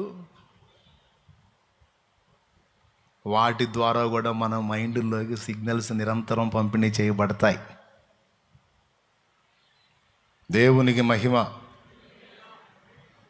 ఎందుకంటే ఎక్కువ శాతం మన మైండ్ వాటి ఆవరణాలకు దగ్గరగా ఉంటుంది. అందుకే భక్తులు ఏం నేర్చుకున్నారో తెలుసా? భక్తులు అటు బానీయకుండా మనసుని ఏ కాడికి కూడా దేవుని సన్నుతి చేసే విధంగానే తిప్పుకున్నారు. దేవ సంస్తుతి చెయ్యవే మనసా, శ్రీమంతుడగు యెహోవ సంస్తుతి చెయ్యవే మనసా. ఇక్కడ కొన్నిసార్లు అనిపించిద్ది, కొన్నిసార్లు మనసులో అనిపిస్తుంది. చచ్చిపోయేటప్పుడు ఎట్టుంటుందో మీకు ఎప్పుడైనా అనిపించిందా? ప్రాణం పోయేటప్పుడు నేను ఎట్టుంటానో, చచ్చిపోయేటప్పుడు అసలు ఆ ఫీలింగ్స్ ఎలా ఉంటాయో మీకు ఎప్పుడైనా అనిపించిందా? ఏమండి, అనిపించలేదా? అనిపించిందా? కొంతమంది చేతులు ఎత్తారు. అవును, చచ్చిపోయిన తర్వాత ఎక్కడికి వెళ్తానో, ఏమైద్దో. సరే కానీ అసలు నేను ఇప్పుడు బాగానే ఉన్నాను, ఏదన్నా జబ్బు వస్తే ఏంది పరిస్థితి? అది కూడా ఎవడన్నా పలానోడికి జబ్బు అంట, పలానా జబ్బు అంట అని తెలిస్తే ఆ రోజంతా ఆ ఫీలింగ్స్ ఉంటాయి. అవునా? ఎవడన్నా చనిపోయిన మృతదేహాన్ని దగ్గరికి వెళ్ళి వస్తే ఆ రోజంతా ఆ జ్ఞాపకాలు ఉంటాయి. నేను పోయేటప్పుడు ఎట్టుంటుందో,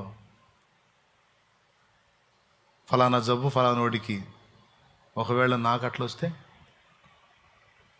బాధలు పడుతున్న వృద్ధులను చూసినప్పుడు, నేను వృద్ధాప్యంలోకి వచ్చినప్పుడు ఎలాంటి అనుభవాలు ఉంటాయో, నా పిల్లలు నన్ను ఆదరిస్తారో ఆదరించరో, అట్లాగా. ఏమండి, నీళ్లలో పడి ఎవడన్నా మునిగిపోయాడు, నీళ్లు చూసినప్పుడు ఒకవేళ అందులో పడి మునిగితే ఎట్టుంటుందో. ఇట్లాంటి దిక్కుమాల ఆలోచనలు మాకు రావు, నీకు వస్తే మాకు సంబంధం లేదంటారా? ప్రతి మనిషికి ఇట్లా ఒకటని కాదు, రకరకాలు. భక్తులు ఏం చేశారంటే, మనసుని ఖాళీగా ఉంచితే సాతాను ఆకర్షిస్తాడని తెలుసు.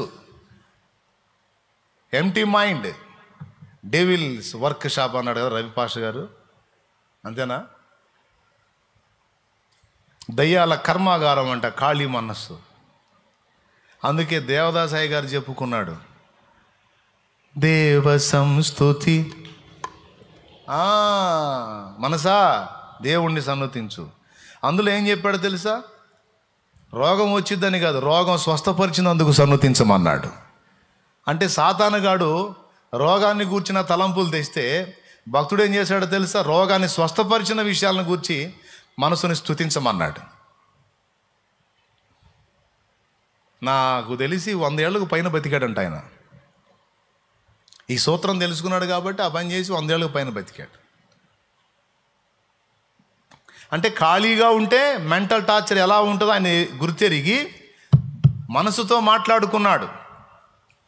జీవమా యెహోవా నీకు చేసిన మేలను మరువకు, జీవమా యెహోవా నీకు చేసిన మేలను మరువకు, నీదు పాత కంబులన్నిటినీ మన్నించి జబ్బు లేవియున్ లేకుండ చేయును, ఆ కారణము చే దేవ సంస్తుతి చెయ్యవే మనసా. ఏమన్నాడు? సైతానుగాడు నీ పాతకాల గురించి తెస్తాడు. మనసా, వాడి మాటలు ఎనవాకు, దేవుడు నీ పాతకాలను క్షమించాడు. రివర్స్లో మాట్లాడుకుంటున్నాడు మనసుతో. సైతానుగాడు రోగాల గురించి తెస్తాడు. మనసా, నువ్వు వాడి మాటలు ఎనవాకు, ఆయన నిన్ను స్వస్థపరిచి ఉన్నాడు. నీదు పాత కంబులన్నిటినీ మన్నించి జబ్బు లేవియున్ లేకుండ చేయును, ఆ కారణము చే దేవ సంస్తుతి. ముసలితనం వస్తుందిగా ఇంకెక్కడా అన్నాడు సైతాన్ వచ్చి. మనసు అయ్యో అయ్యో నా శరీరం వృద్ధాప్యంలోకి వచ్చేస్తుంది, అయ్యో ఇప్పుడు నా గతి ఏమిటి అని కలత చెందితే పనికి మాలిన మనసా, వాడు చెప్పిన ఆ నెగిటివ్ థాట్స్కి లోపడతా పనికి మాలిన మనసా. యౌవనంబు పక్షిరాజు యౌవనంబు వలెనే క్రొత్త, యౌవనంబు పక్షిరాజు యౌవనంబు వలెనే క్రొత్త, యౌవనంపై వెలయున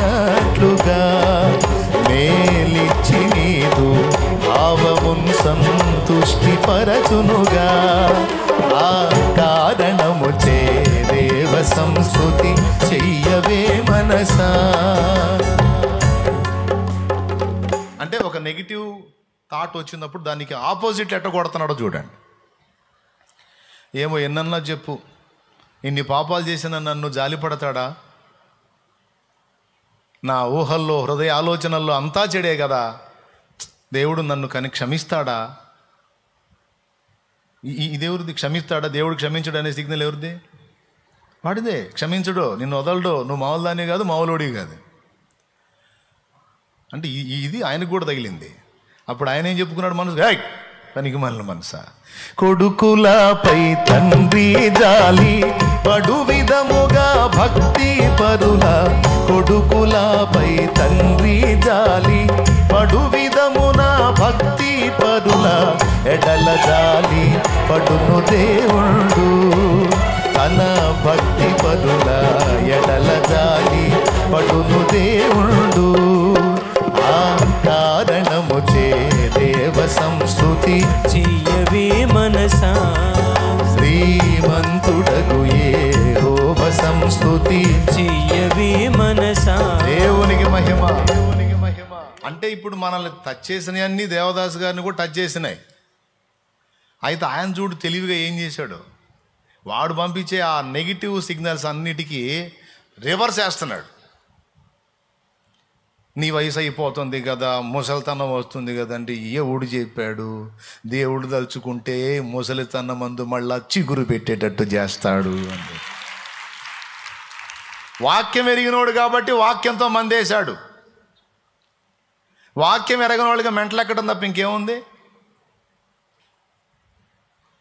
తిండి సహించదు, నిద్ర సహించదు, కలవరం పోవటం తప్ప ఇంకేముందండి? అది వాక్యం ఎరిగినోడు కాబట్టి వాత పెట్టాడు సైతానికి.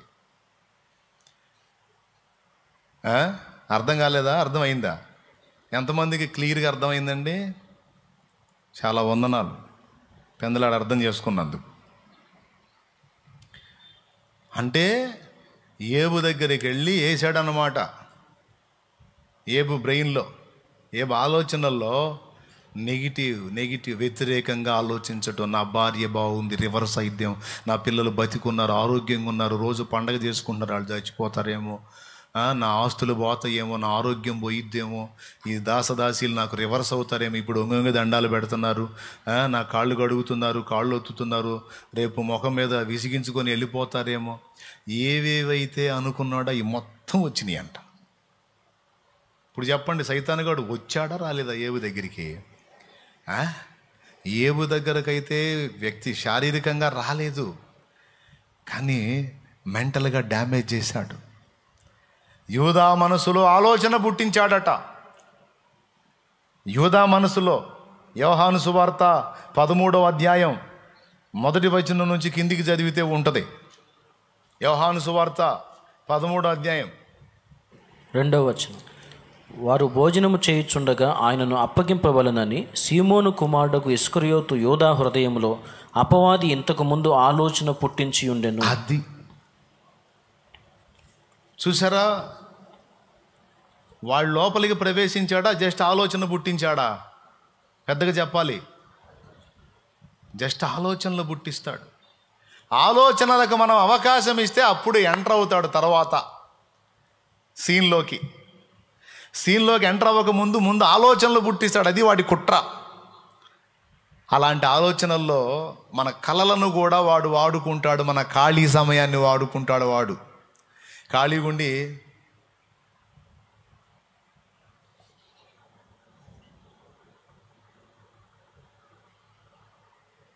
అనుకుంటూ కూర్చుంటారు కొంతమంది. అప్పుడు ఎంటర్ అవుతాడు. అన్నీ నెగిటివ్. నిద్రపోయేటప్పుడు కలలో అంతా రివర్స్లో చూపిస్తూ ఉంటాడు. అవి జరుగుతాయేమో అని వాటి గురించి కలవరపోయేటట్టు చేస్తాడు. నిజంగా జరుగుతాయి అవి. ఎందుకంటే దేవుని వాక్యం చెప్పింది, నీ నమ్మిక చొప్పున నీకు కలుగుతుంది అన్నాడు. నీవు విశ్వసించిన దాని చొప్పున నీకు జరుగుగాక అన్నాడు. నీ విశ్వాసం నిన్ను స్వస్థపరిచింది, నీ అవిశ్వాసం నిన్ను నీట ముంచింది, నీ విశ్వాసం నీట మీద నడిపించింది, నీ విశ్వాసం స్వస్థపరిచింది, నీ నమ్మిక చొప్పున నీకు కలుగునుగాక. నీ విశ్వాసమే, నువ్వు నమ్మిన దాని ప్రకారమే, నీవు నమ్మినట్టే అగునుగాక. ఇవన్నీ మాటలు మర్చిపోయారా? మనం ఏది విశ్వసిస్తామో, విశ్వసించి పదే పదే ఏది అనుకుంటామో అయిపోద్ది. ఎందుకంటే వాక్యం ఉంది దానికి ఆధారం. అలాగా నీవు ఒక సంగతి నీవు స్వప్నంలో చూసేటట్టు చేసి అదే జరుగుతుందేమో అని పదే పదే దాన్ని విశ్వసించేటట్టు చేసి వాటినే నెరవేర్చే దరిద్రుడు సైతానుగాడు. అంటే మన వేలుతోనే. అందుకే చెప్తున్నా, ఏదన్నా నీకు చెడ్డ స్వప్నంలాగా కనపడింది అనుకో, కీడుకరంగా కనపడింది, మోకాళ్ళు వేసి ప్రార్థన చేసి ఆ యావత్తు కీడు యేసునామములో తొలగిపోవును గాక. దేవా, ఇదిగో నువ్వు నాకున్నావు, సమస్త కీడులను కూడా నాకు మేలుగా చేసే దేవుడు నాయన, నీవు నాకు తోడై ఉన్నావు, నాకు భయం లేదు, ఇది నీ చేతికి అప్పగిస్తున్నా యేసునామములో తండ్రి, ఆమెన్. ఇక మళ్ళీ ఎత్తకూడదు, ఆలోచించకూడదు. అది మళ్ళీ దాని తలంపులో తెచ్చావంటే దేవుడికి ఇవ్వనట్టే. వదిలేసావనుకో దేవుని ఇచ్చినట్టు. ఇక దేవుడు తీసుకొని దేవుడు చూసుకుంటాడు. జరిగిద్దో జరగదు ఆయన చూసుకుంటాడు. స్తోత్రం. ఎప్పుడు కళ్ళు తెరవబడ్డాయో తెలుసా ఏబుకి? అనుకున్నవన్నీ నెత్తి మీదకి వచ్చి అన్నీ పోయినాక, బాడీ అంతా ఛిద్రమై గందరగోళం అయిపోయిన తర్వాత, మేలులో ఉన్నప్పుడేమో కీడొచ్చిద్దేమో అని ఆలోచించాడు కదా. కీడొచ్చింది నెత్తి మీదకి. ఇప్పుడు బాగా తట్టాడు కీడులో ఉండి ఇప్పుడు అనుకుంటున్నాడు, ఇదిగో శోధింపబడిన మీదట నేను సువర్ణమై మారెదను, నేను వెళ్ళే మార్గము నా దేవునికి తెలియను. ఇదిగో ఈ పరిస్థితులు నాకు ఇలాగే. ఇప్పుడు రివర్స్లో నమ్మటం మొదలు పెట్టాడు. మేలులో ఉన్నప్పుడేమో కీడొచ్చిద్దేమో అని నమ్మాడు, అది జరిగింది. ఇప్పుడు కీడులోకి వచ్చిన తర్వాత ఇది ఇలానే ఉండదు, నాకు మళ్ళీ దేవుడు మేలు చేస్తాడు, నా దేవుడు నమ్మదగినవాడు, నేను ఆయనతోనే వ్యాజ్యం ఆడతాను, నా దేవుడు నన్ను ఆశీర్వదిస్తాడు, నా దేవుడు నన్ను దీవిస్తాడు, నా దేవుడు నన్ను బలపరుస్తాడు, మునుపు కోల్పోయిన దానికంటే రెండంతలుగా నాకు కృపనిస్తాడు, రెండంతలు దీవించబడతాను, నేను రెండంతలు దీవించబడతాను. కీడులో ఉన్నప్పుడేమో మళ్ళీ రెండంతల మేలు గురించి నమ్మాడు. ఏమన్నా అర్థమవుతుందా? నేను చెప్పేది అర్థమవుతుందా? ఇప్పుడు ఫస్ట్ ఏమో మేలులో ఉన్నప్పుడు కీడు వచ్చిద్ది అని నమ్మాడు. వచ్చిందా రాలేదా? నీకు దండం పెద్దగా. రైట్. ఇప్పుడు కీడులో ఉండి రెండంతల మేలు వచ్చిద్దని నమ్మాడు. వచ్చిందా రాలేదా? ఇప్పుడు చూడండి, తాళం ఎవరి చేతిలో ఉంది? ఏబు చేతిలో ఉందా? దేవుడి చేతిలో ఉందా? అంతే. అందుకే 100 సార్లు చెప్పాడు యేసయ్య, జాగ్రత్త, మీరేది విశ్వసిస్తున్నారో జాగ్రత్తగా చూసుకోండి, అదే మీ నెత్తి మీదకి వచ్చిద్ది. ఇప్పుడు చెప్పండి, భయం మనలో కలగటానికి వాడు పంపించేటువంటి సిగ్నల్స్ చాలా వాడికి దోహదపడతాయి. అది ఏమన్నాడు, ఏది వచ్చుందని నేను బహుగా భయపడి తినో అదే నా మీదికి వచ్చుచున్నది, నాకు భీతి పుట్టించినదే నాకు సంభవించుచున్నది, నాకు జరుగుతుంది. అందుకే చెప్తున్నాను, భయపడకూడని విషయాలను గూర్చి భయపడటం వలన చేతులారా మన చేతులతో మనమే ఉరి తెచ్చుకుంటాం. అందుకే ఆ పనికిమాలిన సంగతులను గురించి నీవు భయపడ నిమిత్తము లేదు, వదిలేయి. నువ్వు దేవునికి భయపడటం సాధన చెయ్యి. అదొక్కటి చెయ్యి. దేవునికి భయపడే విషయం మాత్రమే నువ్వు సీరియస్గా తీసుకో. అమ్మో, నేను ఈ విషయంలో ఎలా ఉంటే దేవుడు ఇబ్బంది పడతాడు, దేవుడు నొచ్చుకుంటాడు, దేవుడు అభ్యంతర పడతాడు, నేను దేవునికి దుఃఖం కలిగించే విధంగా ఉండకూడదు, నేను అపనమ్మకత్వంతో ఉంటే దేవుడు ఒప్పుకోడు, కృతజ్ఞతాహీనంగా ఉంటే ఏమ్మా అన్నం తింటా అవతల వాళ్ళకి చాడీలు చెప్పొచ్చా, నెగిటివ్ చెప్పొచ్చా? ఒకటి దగ్గర మనం అన్నం తింటా, ఆ తిన్న అన్నం దగ్గర వేరే వాడికి వ్యతిరేకంగా చెప్పొచ్చా? దేవుడు దాన్ని ఒప్పుకుంటాడా? శాపం కదా. దేవుడు దీన్ని ఒప్పుకోడు. నేను అన్నం తింటున్నా, ఇక్కడ కాస్త కూస్త నాకు ఇబ్బంది అయినా సరే నేను మేలు పొందుతున్నాను కనుక అవతల వాళ్ళకి నేను సమాధానకరంగానే సాక్ష్యం ఇవ్వాలి, కానీ అన్యాయపు అబద్ధపు సాక్ష్యాలు ఇవ్వకూడదు. ఎందుకంటే ఇది మనుషులు చూడకపోయినా ఎవరు చూస్తున్నారు? దేవుడు చూస్తున్నాడని గుండెల్లో భయం కలిగి బతకాలి. అప్పుడు ఆ మనిషికి ఎక్కడున్నా దేవుడి కృప తోడుగా ఉంటుంది. కృతజ్ఞత హీనంగా తిన్నింటి వాసాలు లెక్కబెట్టినట్టు మనం తింటా కూడా అవతల వాడికి అబద్ధపు సాక్ష్యాలు మాట్లాడినప్పుడు మనుషుడుగా దేవుడు ఎంత గాయపడతాడు. సో నేను కృతజ్ఞతాహీనంగా ఉండకూడదు, ఎందుకంటే దేవుడు ఒప్పుకోడు. కృతజ్ఞత కలిగి ఉంటే దేవుడు సంతోషపడతాడు. కీడు చేసిన వాళ్ళకు కూడా మేలు చేస్తే దేవుడు నా దేవుడు దీన్ని ఒప్పుకోడు, నా దేవుడు దీన్ని ఒప్పుకుంటాడు. నేను ఇలా చేస్తే దేవుడు సంతోషపడతాడు, నేను ఇలా ఉంటే దేవుడు ఆనందపడతాడు, నేను ఇందులో నమ్మకంగా ఉంటే దేవుడు సంతోషపడతాడు. ఏదన్నా చెయ్యి, దేవునికి భయపడి చెయ్యి. ఎందుకంటే నిత్యము ఆయన భయము కలిగి ప్రవర్తించువాడు దరిద్రుడా. పెద్దగా చెప్పు, ఇంకోసారి చెప్పు. అది చూసుకోవాల్సింది మేజర్గా.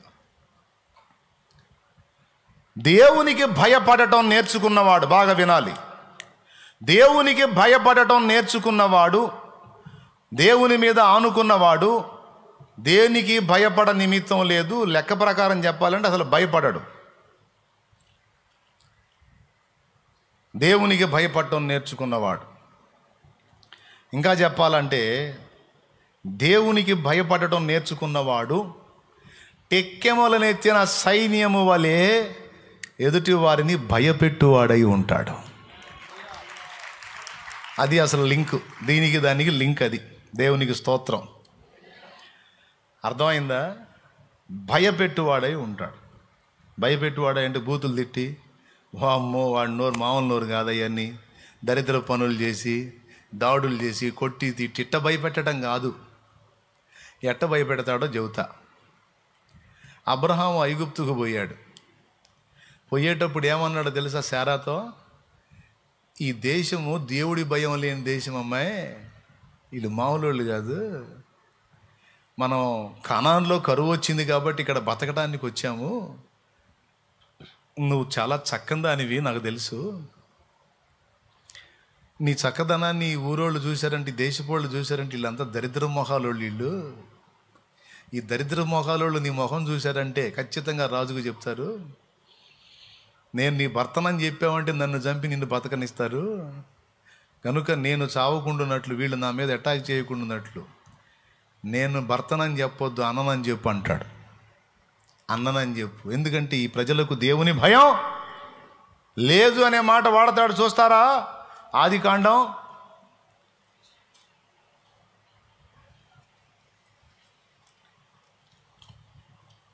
నేను ఆ పాయింట్ చెప్పినప్పుడు వెళ్ళిపోవాలి పెద్దోడా, నిద్రబా. చూడు ఆదికాండం 12వ అధ్యాయము 10వ వచనం నుంచి చదువు. అప్పుడు ఆ దేశములో కరువు వచ్చెను, ఆ దేశములో కరువు భారముగానున్నందున. పాస్టర్లు, స్పీడ్ పాస్టర్లు, ఏం పాస్టర్లు మైకుల దగ్గర పెట్టుకొని వెళ్ళిపోండి, వచనం చెప్తే టాపిక్ చెప్తే ఆ వచనం కాడికి వెళ్ళాలి. జాగ్రత్తగానండి, స్తోత్రం చెప్పండి. హల్లెలూయా. అబ్రాము ఐగుప్తు దేశములో నివసించుటకు అక్కడికి వెళ్ళెను. అతడు ఐగుప్తులో ప్రవేశించుటకు సమీపించినప్పుడు అతడు తన భార్య అయిన శారాయితో, ఇదిగో నీవు చక్కని దానివని ఎరుగుదును, ఐగుప్తులు నిన్ను చూచి ఈమె అతని భార్య అని చెప్పి నన్ను చంపి నిన్ను బ్రతుకునిచ్చెదరు, నీ వలన నాకు మేలు కలుగునట్లు నిన్ను బట్టి నేను బ్రతుకున్నట్లుగా నీవు నా సహోదరువని దయచేసి చెప్పుమనెను. అబ్రాము ఐగుప్తులో చేరినప్పుడు ఐగుప్తులు ఆ స్త్రీ మిక్కిలి సౌందర్యవతియు ఎండుట చూచిరి. ఫరో మహిమ. ఓకేనా? ఇంకొక చోట కూడా చూద్దామా? ఆదికాండము 20వ అధ్యాయము చూడండి, అక్కడ కూడా చదువు, మొదటి వచనం నుంచి. అక్కడ నుండి అబ్రహాము దక్షిణ దేశమునకు తరలిపోయి కాదేశునకును షూరుకును మధ్య ప్రదేశములో నివసించి గెరారులో కొన్నాళ్ళు ఉండెను. అప్పుడు అబ్రహాము తన భార్య అయిన శారాను గూర్చి, ఈమె నా చెల్లెలని చెప్పెను గనుక గెరారు రాజైన అబీమెలెకు శారాను పిలిపించి తన ఇంట చేర్చుకొనెను. ఇక్కడ ఏం చెప్పాడండి? భార్యవని చెప్పొద్దమ్మాయి, చెల్లెలని చెప్పు. ఎందుకంటే వీళ్ళకి దేవుడి భయం లేదు. వాడు అబ్రాహాముని పిలిచి అడుగుతాడు. అబ్రాహాం పోయిన తర్వాత దేవుడు భయం లేని ప్రజలకి దేవుడు భయం వచ్చిందండి. 2 చోట్ల ఫరోకు వచ్చింది, అబీమెలెకు కూడా వచ్చింది. వాస్తవంగా వీళ్ళు దేవుని భయం లేని ప్రజలు, ఆ మాట ఉంటుంది అక్కడ. అబ్రహాం వాళ్ళతో సంభాషించేటప్పుడు ఎందుకు ఇలా చెప్పావని అడుగుతారు వాళ్ళు. ఏమయ్యా నువ్వు భార్యను పట్టుకొని చెల్లెలని చెప్పావు, మా కొంప ముంచేవాడివి, నీ భార్య అని చెబితే మేము తీసుకుపోకపోతాము, చెల్లెలని చెప్పేసరికి తీసుకొచ్చి మా ఇంట్లో పెట్టుకున్నాము, మా ఇంట్లో అడుగు పెట్టిన దగ్గర నుంచి మా ఇంట్లో దరిద్రం స్టార్ట్ అయింది అని వాళ్ళు అదురుపోయి, ఎందుకంటే ఆమె విషయంలో దేవుడు ఆ రాజులతో మాట్లాడాడు. ఆమె విషయమై మీరు చస్తారు జాగ్రత్త అని ఒకసారి ఫరోతో మాట్లాడాడు, ఒకసారి అబీమెలెకుతో మాట్లాడాడు. ఆ మాట్లాడిన సందర్భంలో వారు దేవుని భయము లేని ప్రజలు, కానీ అబ్రహాం దెబ్బకి దేవుడికి భయపడటం మొదలుపెట్టారు. దేవునికి స్తోత్రం కలుగును గాక. ఏం చేయటం మొదలుపెట్టారు? ఎన్ని? 10వ వచనం. 20 అధ్యాయం 10వ వచనం. అది మరియు అబీమెలెకు అడుగుతాడు, నీవేమి చూచి ఈ కార్యము చేస్తేవని అబ్రహామును అడుగగా అబ్రహాము, ఈ స్థలమందు దేవుని భయము ఏమాత్రమును లేదు గనుక. అండర్లైన్ చేయండి, అది ఇప్పుడు చెప్పింది ఉంది కదా, అది ఈ స్థలమందు దేవుని భయము ఏమాత్రమును లేదు. చూడండి, టెక్కెములనెత్తిన సైన్యం వలె నువ్వు భయము పుట్టించుదానవు. అప్పటిదాకా దేవుడి భయం ఎరగకుండా బరి తెగించి వెచ్చల విడిగా బతికిన బతుకులై, ఎప్పుడైతే అబ్రహాం ఎంటర్ అయ్యాడో ఐగుప్తులోనో తర్వాత మరొక ప్రదేశంలోనో దేవుని భయం స్టార్ట్ అయింది. వీళ్ళు భయపడేవాళ్ళు కాదు, భయపడేవాళ్ళు కాదు, భయం పుట్టించేవాళ్ళు. దేవునికి స్తోత్రం కలుగునుగా. ఎందుకు వారు దేవుని మీద అనుకున్నవారు, వారు దేవునికి భయపడేవాళ్ళు. సంఘమును గూర్చి ఆ మాట చెప్తున్నాడు దేవుడు, నువ్వు భయపడేదానివి కాదు సంఘమా, భయం పుట్టించాలి నువ్వు అన్నాడు. ఏమమ్మా వింటున్నావా? దడ ఆయాసం పెంచుకొని దడుచుకోవటం కాదు, నీలో ఉన్న భక్తి దేవుని శక్తిని చూచిన లోకం దడుచుకోవాలి, లోకం భయపడాలి. ఇప్పుడు చెప్పండి, 26:11 ఏముంది అక్కడ? అబీమెలెకు ఈ మనుషుని జోలికైనను ఇతని భార్య జోలికైనను వెళ్ళువాడు నిశ్చయముగా. అది ఇస్సాకు విషయం, అది ఇస్సాకు విషయం. నాకెళ్ళి చూడండి, మీరు ఏం చెప్పాను నేను? భయం లేని వాళ్ళకి భయం పుట్టించేదానివి నువ్వు అన్నాడు సంఘంతో. సంఘం అంటే ఎవరండి? ఎవరెవరికో చూసి దడుచుకొని మనం దడిలో పట్టం కాదు. దేవుని సంబంధిగా నువ్వు దేవునికి భయపడి దేవుని కొరకు భగ్గున మండే వ్యక్తివైతే నీ దెబ్బ మిగిలిన వాళ్ళకి సింహస్వప్నం అవుతుంది. అది ఇక్కడ లెక్క. దైవజనమా, అది ఫోర్సు. కలవరం పోవాలన్నమాట మనల్ని తలుచుకుంటే. దేవునికి మహిమ. చేస్తాడు దేవుడు ఆ పని, కలవరం పుట్టేటట్టు చేస్తాడు. మీరు చెప్పండి, ఇంకోసారి అబ్రహాం జోలికి వస్తాడా? ఫరో వస్తాడా? అబీమెలెకు వస్తాడా? అబీమెలెకు అయితే డైరెక్ట్ చూస్తాడు, నువ్వు చేస్తావు జాగ్రత్త అని. వాడెంత పెద్ద రాజైనా సరే తన దాసుని జోలికి వచ్చినప్పుడు కోటింగ్ పడిందనుకో, ఖతం. నిన్ను నన్ను భయము పుట్టించేవారుగా చూడాలని దేవుని ఆశ. కానీ చాలామంది దేవుని పిల్లలు విశ్వాసులే భయం గుప్పెట్లో బతికిడుతున్నారు. ఎందుకండి భయం? ఎందుకు? రక్షణానందంతో నువ్వు ఎప్పుడు ఆనందంగా ఉండాల్సింది పోగొట్టి భయంలో ఎందుకు బతుకుతున్నావు? రక్షణానందం ఏది నీ దగ్గర? రక్షణానందం ఎందుకు పోతుంది? ఎక్కడో తప్పులు జరుగుతున్నాయి, ఎక్కడో పొరపాట్లు జరుగుతున్నాయి, ఎక్కడో పాపం జరుగుతుంది, ఏ విషయంలోనో తప్పు జరుగుతుంది. ఆ పాపాన్ని బట్టి రక్షణానందం పోయి భయం గుప్పెట్లో బతుకుతున్నాం. అందుకే చెప్పాడు దేవుడు, మీ సంతోషాన్ని దొంగిలించిద్దారా పాపం, దాన్ని చేయవాకండి. దానివల్ల ఏదో అయిద్దని కాదు, హ్యాపీనెస్ పోగొట్టుకుంటారు పిచ్చోళ్ళారా. ఏముంది అందులో? దానివల్ల ఏమొచ్చింది? మీ రక్షణానందం పోగొట్టుకుంటారు. కలతలో, కలవరంలో, అపరాధ భావంలో, భయంలో బతకాల్సి వచ్చిందిరా పిచ్చోళ్ళారా, దాని జోలికి పోవాకండి అంటాడు. అందుకు కావాలంటే చూడండి, ఒక వీక్లో ఏ పొరపాటు చేయకుండా జాగ్రత్తగా అన్ని విషయాల్లో బ్యాలెన్స్గా మీరు రండి. ఆ వీక్ మొత్తం ఎంత హ్యాపీగా గడిచిపోద్దో చూడండి. కలవరం ఉండదు, భయం ఉండదు, ఎందుకంటే దోషం లేదు. ప్రవర్తనలో అన్ని విషయాల్లో బ్యాలెన్స్గా ఉండి జాగ్రత్తగా నడుచుకుంటున్నావు. సింహం లాంటి ధైర్యం ఉంటుంది, రక్షణ ఆనందం ఉంటుంది. ఎందుకు? అపరాధ భావం లేదు, ఆ ఫీలింగ్ లేదు. నా తండ్రి ఎదుట నేను క్రమంగా నడుచుకుంటున్నాను, నా తండ్రి చూసుకుంటాడు ఏదైనా, ఆయన ఉన్నాడని. ఇక పాటల మీద ఉంటుంది మన వ్యవహారం అంతా. పాపం లేకపోతే పాటలే. ఏదైనా నోరు జారు, ఇంకొకటి జారు ఏదైనా తేడా పడ్డదనుకో, ఇక ఆ రక్షణ ఆనందం పోయిద్ది. ఎందుకు? వాడే వస్తాడు. నువ్వు పాడుతున్నావు అనుకో, పాట తప్పు చేసి పాట పాడుతున్నావు అనుకో, నువ్వు చేసింది ఏంది, నువ్వు పాడేది ఏంది, చేసేవన్నీ సైలెంట్గా చేసి పెద్ద పెద్ద భక్తుడిలాగా తెగబాడుతున్నావే. భక్తుడా, నీ పాటలు వింటాడంటారు దేవుడు. అమ్మ భక్తురాలా, అంతంత మాటలు తిట్టి నోటికి వచ్చిన పచ్చి కూతలన్నీ చూసి, చెడిపోయినవన్నీ చూసి, పనికి మళ్ళీ అన్నీ చూసి, మళ్ళీ హల్లెలూయా స్తుతి మహిమ మళ్ళీ పాడుతున్నా, వింటాడు నీ పాటలో. నువ్వు దొరికేది అక్కడే వాడికి. ఇంత అపరాధం నీ వల్ల జరిగితే దాన్ని తీసుకొచ్చి నీ ముందు పెట్టి నీ రక్షణానందాన్ని దొంగిలిస్తాడు వాడు. దేవుడు చెప్పేది అందుకు, మీరు సంతోషంగా ఉండాలి, విశ్రాంతిలో ఉండాలి, ఆనందంగా ఉండాలంటే ఆ పాపిష్టి పనుల జోలికి వెళ్ళవాకండి. అందులోకి వెళ్ళారంటే మాత్రం ఎవడో మిమ్మల్ని కొల్లబడవలసిన అవసరం, నిన్ను నువ్వే కొల్లబడుచుకుంటావరా పిచ్చోడా, దాని జోలికి పోవాక అన్నాడు. అది తత్వం, అది రహస్యం. ఏమైనా అర్థమైతే ఓ స్తోత్రం చెప్పండి. దేవుడు ఏం కోరుతున్నాడు? రక్షణానందంలో నువ్వు ఉండాలి, ధైర్యముగా నువ్వు బ్రతకాలి, ఆయనకు భయపడుతూ లోకాన్ని భయపెడుతూ బ్రతకాలి.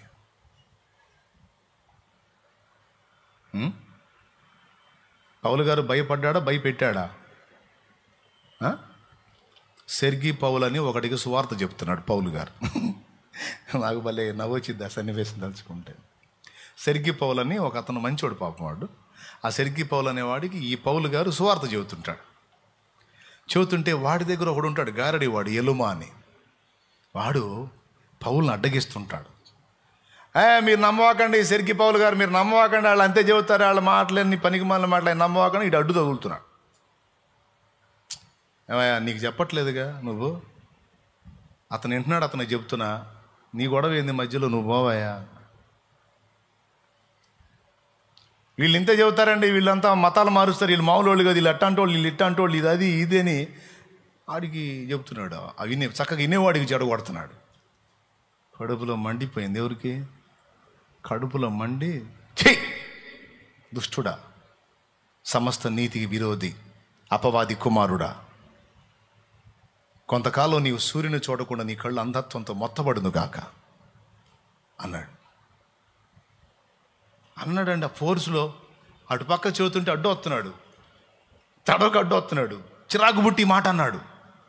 క్షణాలే ఇక వాడు తడువలాటం మొదలుపెట్టాడు.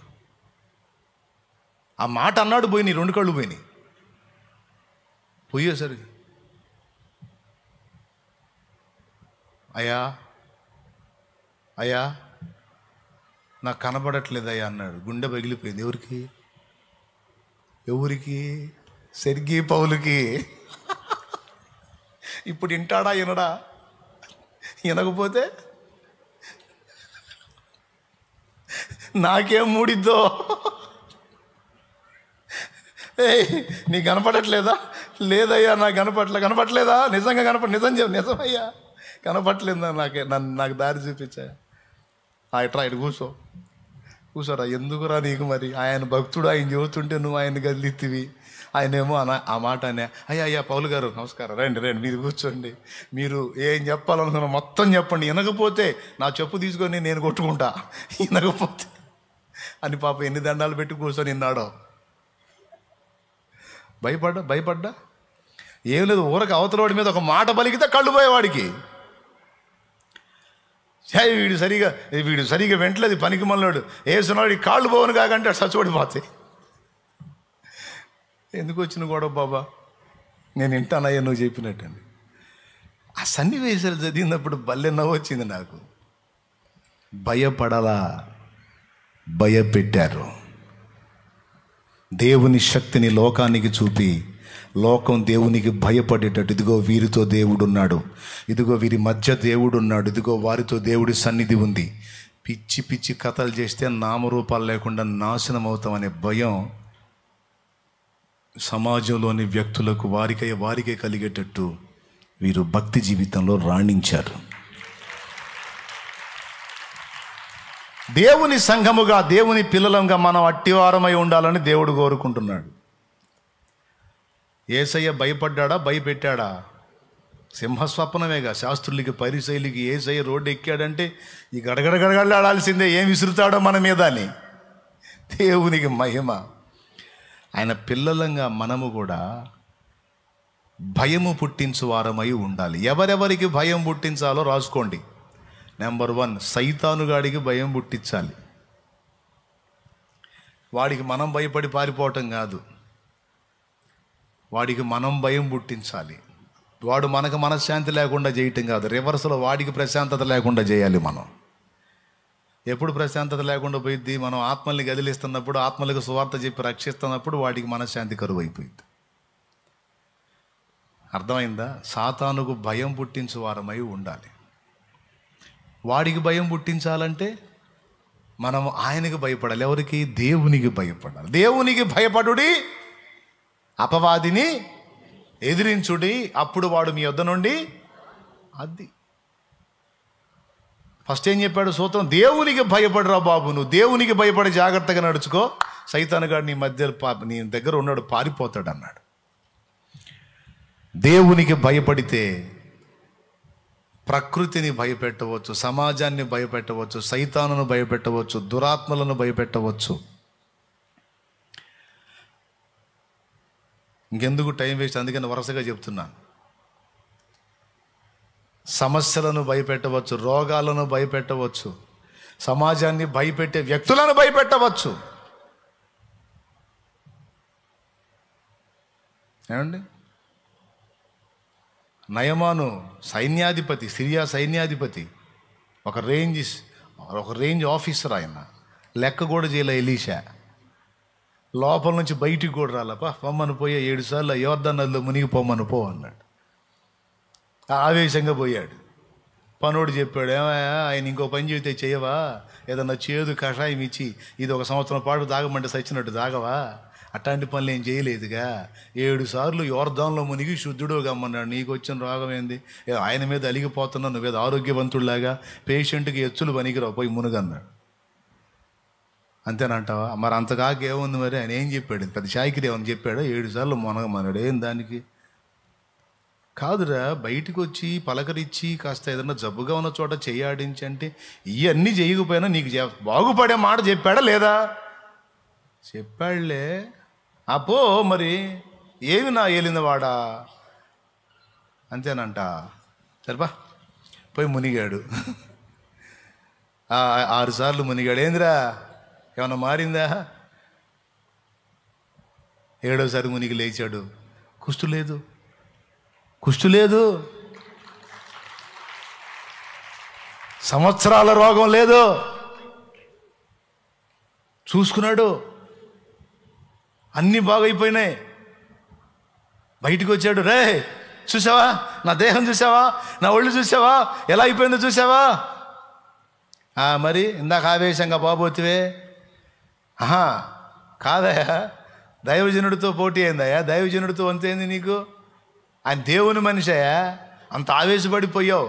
ఆమెతో పోయినట్టయితే కుష్టి అట్టనే ఉండేదిగా. చెప్పిన మాట విన్నావు, బాగుపడ్డా. మరి అది దైవజనుడికి భయపడాలి, గౌరవించాలి, ఎచ్చులు పడకూడదు, దైవజనుడి దగ్గరికి వచ్చి నకరాలు చేయకూడదు. కరెక్టేరా, అమ్మో ఎంత మంచి సలహా చెప్పావురా. మరి ఇప్పుడు ఏం చేద్దాం? చేసేదేంది? పో, ఆయనకు బహుమానాలు పో. అప్పుడు రథం తిప్పండి రా పలానా దగ్గరికి. ఎలీషా దగ్గరికి పోయారు. మొత్తం పోయి, అయ్యా అయ్యగారు రావు, నాకేం చేయొద్దు, అయ్యగారిని చూసిపోతా, అయ్యగారిని చూసిపోతా, ఎంతసేపు ఉండమంటే అంతసేపు ఉంటా.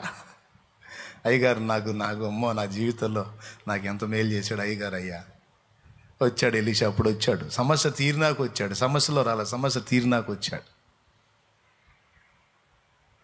ఏంటి అన్నాడు, అయ్యా లోకమందు యెహోవా తప్ప దేవుడు లేడని ఒప్పుకుంటున్నాను, నేను లోకమందు యెహోవా తప్ప దేవుడు లేడని ఒప్పుకుంటున్నా, నేను ఆయనకు భయపడుతున్నా. ఇట్టి కార్యము చేసే దేవుడు ఇంకెవరు ఉన్నారు అని, ఇదిగో తమరి కోసం బంగారం, దుస్తులు, బట్టలు అవి కొన్ని తెచ్చానండి, తీసుకొని పో, అవసరం లేదన్న, తీసుకొని పో, అవసరం లేదు, లేని వాళ్ళకి ఇచ్చుకోపో అన్నాడు, బేదలకు ఇచ్చుకోపో అన్నాడు. విషయం ఏంటంటే ఆయన అడిగి అక్కడి నుంచి కొంచెం మన్ను తీసుకొని పోయాడు. బంగారం ఇస్తానికి వచ్చినోడు ఎలీషా దగ్గర నుంచి కొంచెం మట్టి తీసుకొని పోయాడు. చదివితే ఆడు ఉంటుంది, కొంచెము మన్ను ఇప్పించరాదా అని అడుగుతాడు, తీసుకొని పోవా ఏముంది అంటాడు. 2 రాజుల గ్రంథం 5వ అధ్యాయం 17వ వచనం. అప్పుడు యెహోవాకు తప్ప దహన బలినైనను మరి ఏ బలినైనను ఇతరమైన దేవతలకు నేను ఇకను అర్పింపను. 2 కంచెర గాడిదలు మోయుపాటి మన్ను నీ దాసుడినైన నాకు ఇప్పించకూడదా? చూసారా, వాస్తవానికి ఇవ్వటానికి వచ్చాడు, బంగారం ఇవ్వటానికి వచ్చి మట్టి తీసుకొని పోయాడు. చూడండి, భయపడ్డా, భయపెట్టాడా? ఎవరినే? సాతానుని, వాడి దురాత్మల సమూహముల గుండెల్లో నిద్రపోవాలి మనం, భయపడాలి మన దెబ్బకు. వాడు పౌలు తెలుసు నాకు, యేసు తెలుసు నాకు అన్న ఈ దయ్యాలు నీ గురించి కూడా తెలుసు అని చెప్పాల సైతాను దయ్యాలు. అట్లా ఉండాల సింహస్వప్నం లాగా. ఏమన్నా వింటున్నారా? మైండ్కి తీసుకుంటున్నారా? లేకపోతే ఇటిని వదిలేస్తారా? అందరూ అట్టంటి వాళ్ళు అనుకోనిలే, కొంతమంది కాస్త విషయం ఉన్నోళ్ళు ఉంటారు. అందరూ సోదోళ్ళు ఎందుకు ఉంటారు? ఎవరో అరాకొరా ఉంటారు, ఎన్ని చెప్పినా మైండ్కి ఎక్కించుకొని సోదోళ్ళు. మిమ్మల్ని కాదులే, తీసుకొని సోదోళ్ళని అంటున్నా. స్తోత్రం. తీసుకునే వాళ్ళని అనను, సీరియస్గా తీసుకోండి. సత్యమునకు భిన్నమైన బోధ చేసేవాడిని భయపెట్టాలి, ఎందుకంటే దయ్యాల బోధలు ఉన్నాయి. ఆ దయ్యాల పీడ చేత దయ్యాల బోధలు చేసేటువంటి, అబద్ధమును నమ్మించేటువంటి వ్యక్తులకు సింహస్వప్నం కావాలి సంఘము. సత్య సంబంధమైన సంఘము, సత్యమునకు స్తంభమైనటువంటి సంఘము. అంటే మనం అబద్ధ బోధ చేయటానికి అవతలివాడు భయపడాలి. సాతాను సంబంధులు భయపడాలి, సాతాను బోధలు చేసేవాళ్ళు భయపడాలి, సాతాను కార్యాలు చేసేవాళ్ళు భయపడాలి, చీకటి సంబంధులు భయపడాలి, తప్పుడు త్రోవలో ఉన్నవాళ్ళు భయపడాలి.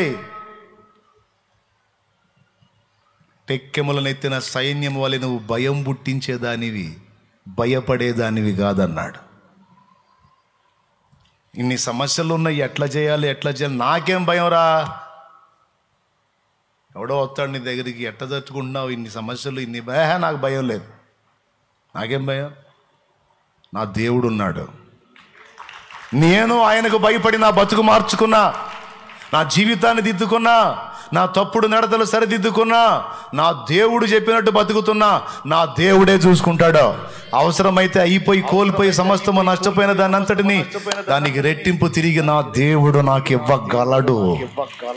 నాకు విశ్వాసం ఉందిరా, నాకు భయం లేదు. ఒకప్పుడు భయపడ్డా తెలియక, ఒకప్పుడు కృంగిపోయా, ఒకప్పుడు విచారపడ్డా, ఒకప్పుడు వేదన పడ్డా, ఒకప్పుడు కలవరంలో బతికా.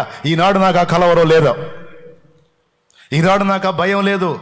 అది ఎట్లా చేయాలి, ఇది ఎట్లా చేయాలి, అది ఏం లేదు. నా దేవుడు ఉన్నాడు, నాకు రక్షణ ఆనందం ఉంది, నా దేవుని కూర్చున్న ధైర్యం నాకుంది. దావీదు, ఒడిశాలో రాయి తీసుకొని పోయావు, ఏం భయం లేదా ఆడంటే? ఆడు పైనుంచి కింద దాకా కవచాలు ధరించుకున్నోడు మీదికి ఆడు ఈటే ఖడ్గము అన్నీ కలిగి ఉన్నోడి దగ్గరికి నువ్వు ఒడిశాలో రాయి తీసుకొని పోయావు. నువ్వు కనీసం రాళ్ళు కూడా సిద్ధపరచుకుండా ఆ ఏటి లోయలో ఏరుకొని వెళ్ళావు. ఏం భయమే లేదా దావీదు? ఇప్పుడు నిన్ను అడుగుతున్నాడు, నువ్వే దావీదు మనకి ఏం చెబుతావు?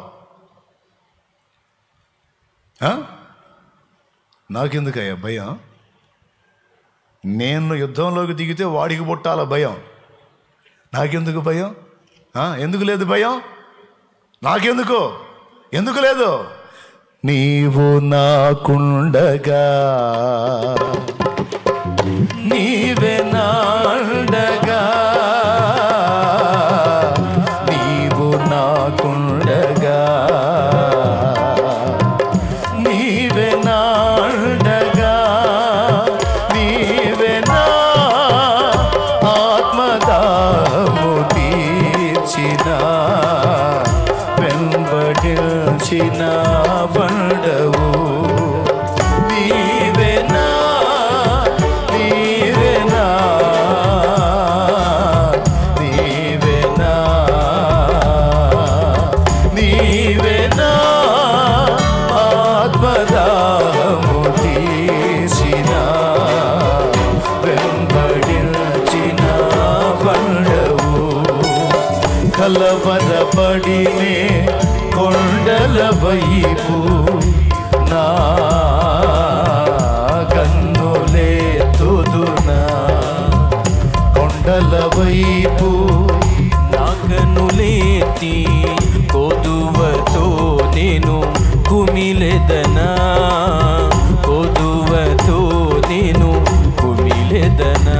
హల్లెలూయా, హల్లెలూయా, హల్లెలూయా. టెక్కెములనెత్తిన సైన్యము వలె నీవు భయము పుట్టించుదానవు.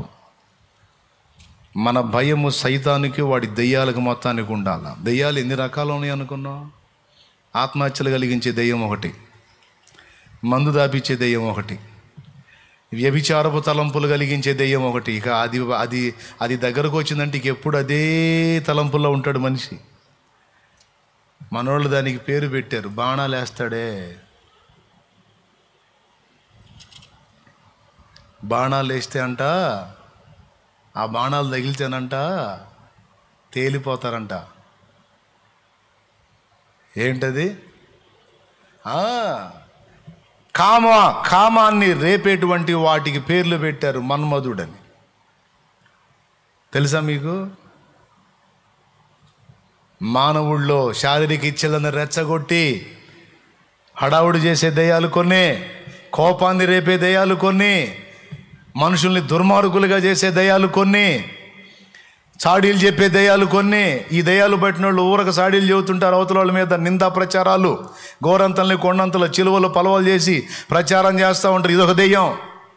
అది పట్టిందంటే ఇంక అంతే. నిద్రపుచ్చే దయ్యాలు ఉంటాయి కొన్ని. ఇది పట్టినోడికి ఎప్పుడు చూసినా నిద్రపోతానే ఉంటాడు, ముఖం వాసి ఉంటుంది, ఇంతలోనూ వాసి ఉంటుంది, నిద్రపోతానే ఉంటాడు. ఇప్పుడు రే అంటే అంటుంటాడు. గాఢ నిద్ర ఆత్మ అనమాట, అదొక దెయ్యం. మూర్ఖపు ఆత్మ అదొక దెయ్యం. అది పట్టినోడు నేను ఎవ్వరు మాట విన్నాను అంటుంటాడు. అదొక దెయ్యం, అదొక దెయ్యం. అది పడితే నాకు ఎవడు చెప్పి నిన్ను అంటాడు. గాఢ నిద్ర ఆత్మ ఒకటి, మూర్ఖత గల ఆత్మ ఒకటి, అబద్ధాలాడే ఆత్మ ఒకటి. ఇది పట్టినోడు అవసరం ఉన్న అబద్ధం, అవసరం లేకపోయిన అబద్ధం, అబద్ధమే వాడి హాబీ. ఇదొక దెయ్యం. దుర్బోధలు చేసేది ఒక దెయ్యం. యాడుంది బైబిల్లో? ఉందా? తిమోతికి రాసినటువంటి మొదటి పత్రిక 4వ అధ్యాయం 1వ వచనం నుంచి చదివితే, కడవరి దినములలో కొందరు అబద్ధీకుల వేషధారణ చేతను మోసపరచు ఆత్మల యందును దయ్యముల బోధ యందును లక్ష్యముంచి విశ్వాసభ్రష్టులగుదురని ఆత్మ తేటగా చెప్పుచున్నాడు. తిమోతికి రాసిన మొదటి పత్రిక 4వ అధ్యాయము 1వ వచనం నుంచి కిందికి చదివితే ఉందే. నాకెళ్ళి చూడండి, పెన్నుంటే రాసుకోండి, అంతే. ఎన్ని రకాల దెయ్యాలు ఉన్నాయో చూడు. తగాదలు పెట్టే దెయ్యం. ఈ దెయ్యం ఇంట్లో దూరిందనుకో, పాపం కలిసి అన్నం పెట్టుకొని తినే భార్యాభర్తలు కూడా తిండి అవి పెట్టేప్పుడు కొట్టుకుంటారు, అదే కంచాలు తీసుకొని. పాపం అన్యోన్యంగా సరదాగా బయటికి పోతారు. సరదాగా బయట ఏదో క్లాష్ అయింది, అక్కడ తిట్టుకొని ఇంటికి వచ్చి కొట్టుకుంటారు. ఈ దెయ్యం ఇళ్లలో జ్వరబడిందంటే ఇంతే కొట్లాటే. అదొక దెయ్యం, తగాదలు పెట్టే దెయ్యం. మనిషిని కామోద్రేకాన్ని రేపేది ఒక దెయ్యం, మూర్ఖతకు రేపేది ఒక దెయ్యం, త్రాగుడు ఆత్మహత్యలకు రేపేది ఒక దయ్యం. మనిషిని కృంగదీసి నిన్నెవరు ప్రేమించరు, నిన్నెవరు అర్థం చేసుకోరు, అసలు నీ గురించి ఆలోచించే వాళ్ళే లేరు, నీ పరిస్థితి మారదు, ఇక ఈ జీవితం ఇంతే, ఇక ఉండే కొన్ని ఇంకా దరిద్రం అయిపోతుంది, ఈ దారుణాలన్నీ చూస్తా బతకాలా, కాసేపు కళ్ళు మూసుకుంటే అయిపోదా, కాసేపు కళ్ళు మూసుకుంటే ఎంతసేపు, 5 నిమిషాలేగా, 2 నిమిషాలేగా, నిమిషమేగా, చీ అనుకుంటే ఎంతసేపు అని ఇలాంటి ప్రేరణ కలిగించి ఒకరి ప్రాణం వారే తీసుకునేటట్టు చేసే దయ్యం ఒకటి. అది ఆత్మహత్యలకు రేపే దయ్యం. గొడవలు పెట్టే దయ్యం ఒకటి. ఐక్యతను జడగొట్టే దయ్యం ఒకటి. అపనిందల్ని ప్రచారం చేసే దయ్యం ఒకటి. అబద్ధపు మాటలు ప్రచారం చేసే దయ్యం ఒకటి. నిందలు ప్రచారం చేసే ఈ దయ్యం పట్టిన వాళ్ళు ఏ పొద్దు కూడా లోకులు ఎవ్వరమే. వదినా నీకు తెలుసా వాళ్ళ ఇంట్లో ఇట్లా జరిగిందంటే నీకు మనకి ఎందుకు వదినంటే, కాదులే మామూలుగా అందరూ అనుకుంటుంటే అన్నానులే, నాకెందుకు, అయినా అసలు నేను ఒకళ్ళు వ్యవహారం పట్టించుకోనమ్మా, పెట్టి 5-6 కొంపలుగా పెట్టింది చిచ్చు, అసలు ఒకళ్ళు వ్యవహారం పట్టించుకోను. ఈ దయ్యం పట్టిన వాళ్ళు అంతే. జెంట్స్లో ఉన్నారు, స్త్రీలలో కూడా ఉన్నారు ఎట్ట అంటోళ్ళు, పురుషుల్లో కూడా ఉన్నారు ఎట్ట అంటోళ్ళు. పాపం ఏం చేద్దాం, దెయ్యం ఎఫెక్ట్. ఈ దెయ్యాలన్నీ గడగడగడగలాడాలి నువ్వు ఎక్కడుంటే అక్కడ. ఈ దయ్యాల తోకలు కత్తిరించాలి. ఈ ఆట ఆడకూడదు, భయము పుట్టించాలి. గుర్తుపెట్టుకో, అబద్ధ బోధలు చేసే దయ్యాలు దడుచుకోవాలి. ఎందుకంటే నువ్వు సత్యాన్ని చేతబట్టున్నావు, రోషం కలిగి. తప్పుడు పనులు చేసే దయ్యాలు భయపడాలి, ఎందుకంటే నువ్వు ఉన్నావు సమాజంలో, భయపడాలి. అపనిందలు ప్రచారం చేసే దయ్యాలు భయపడాలి, ఎందుకంటే నీ కళ్ళ ముందు ఫలానోళ్ళు ఇట్టా అంటే ఎవరు పనికి మాలిందనా, పనికి మళ్ళోడా, ఎప్పుడు వాళ్ళేవారు వీళ్ళేవారు, వాళ్ళు ఎట్లా వీళ్ళు ఎట్లా, ఎవడు చెప్పమన్నాడు నిన్ను? సైతాన్. దేవుని వాక్యం ఏం చెప్తుంది? నువ్వేం చేస్తున్నావు? పరువుని గుట్టు బయట పెట్టదని లేదా? ప్రక్కవాడి రహస్యాలు ఎందుకు మాట్లాడుతున్నావు? భక్తుల విషయాలు ఎందుకు మాట్లాడుతున్నావు? సాటి విశ్వాసుల విషయాలు, వాళ్ళ పొరపాట్లు ఎందుకు మాట్లాడుతున్నావు? అవి ప్రచారం చేయటం వల్ల ఎవరికైనా లాభం ఉందా? ఫలానా ఆమె ఇట్లా చేసిందంట అంటే అది విని ఎవరన్నా అమ్మో నేను ఇప్పుడే మారు మనసు పొందుతా, బాప్తీసం నాకు బాప్తీసం ఎవరైనా పరిగెత్తారా? దెయ్యం మొహం దానా, దెయ్యం మొహోడా? ఎందుకు వాళ్ళ గురించి వీళ్ళ గురించి ఈ దరిద్రం మాటలు ఎందుకో? ఎవరికి లాభం? ఇతరుల ఆత్మీయ జీవితాలను నాశనం చేసే ప్రచారాలు అవసరమా? నర్మై అనే రోషం కలిగిన వ్యక్తిగా నువ్వు ఉంటే ఎత్తుతారా? నువ్వు కనపడితే చాలు మాట్లాడే వ్యక్తి కూడా వాయమ్మో వస్తుంది నాకు ఇప్పుడు క్లాస్ వీకి దొద్దమ్ము చెప్పుది నా పర్వాలేదు ఏం చెప్పేదురుగా మనకెందుకు ఏంటి? ఏం లేదు ఏదో వాళ్ళ ఇంటి ఏం జరిగిందని అడుగుతుంటే మనకెందుకు, మనం ప్రార్థనా పరులం, దేవుడు వ్యవహారం తప్ప మనకి వేరే వ్యవహారం ఉండకూడదని చెబుతున్నాను నేను.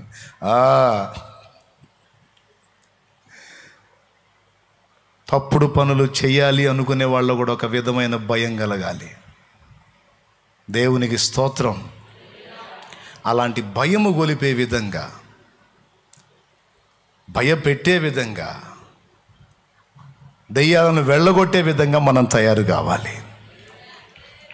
దేవుడు మనకు ఆ వాగ్దానం ఇచ్చాడు. నువ్వు భయపెట్టేదానివి, భయపడేవాడివి కాదు, భయపడేదానివి కాదు, భయపెట్టే కృప పొందేవు. నువ్వు నీ క్యారెక్టర్ చూసి భయపడాలి, నీ ప్రవర్తన చూసి భయపడాలి, నీ ప్రార్థన చూసి, నీ భక్తిని, నీ ఆత్మీయతని, నీలో ఉన్న దేవుని వాక్యాన్నే చూసి భయపడాలి. నిత్యము భయము కలిగి, దేవుని భయము కలిగి నీవు నడుచుకుంటే నువ్వు భయపెట్టే వ్యక్తిగా ఉంటావు, భయపడే వ్యక్తిగా ఉండవు.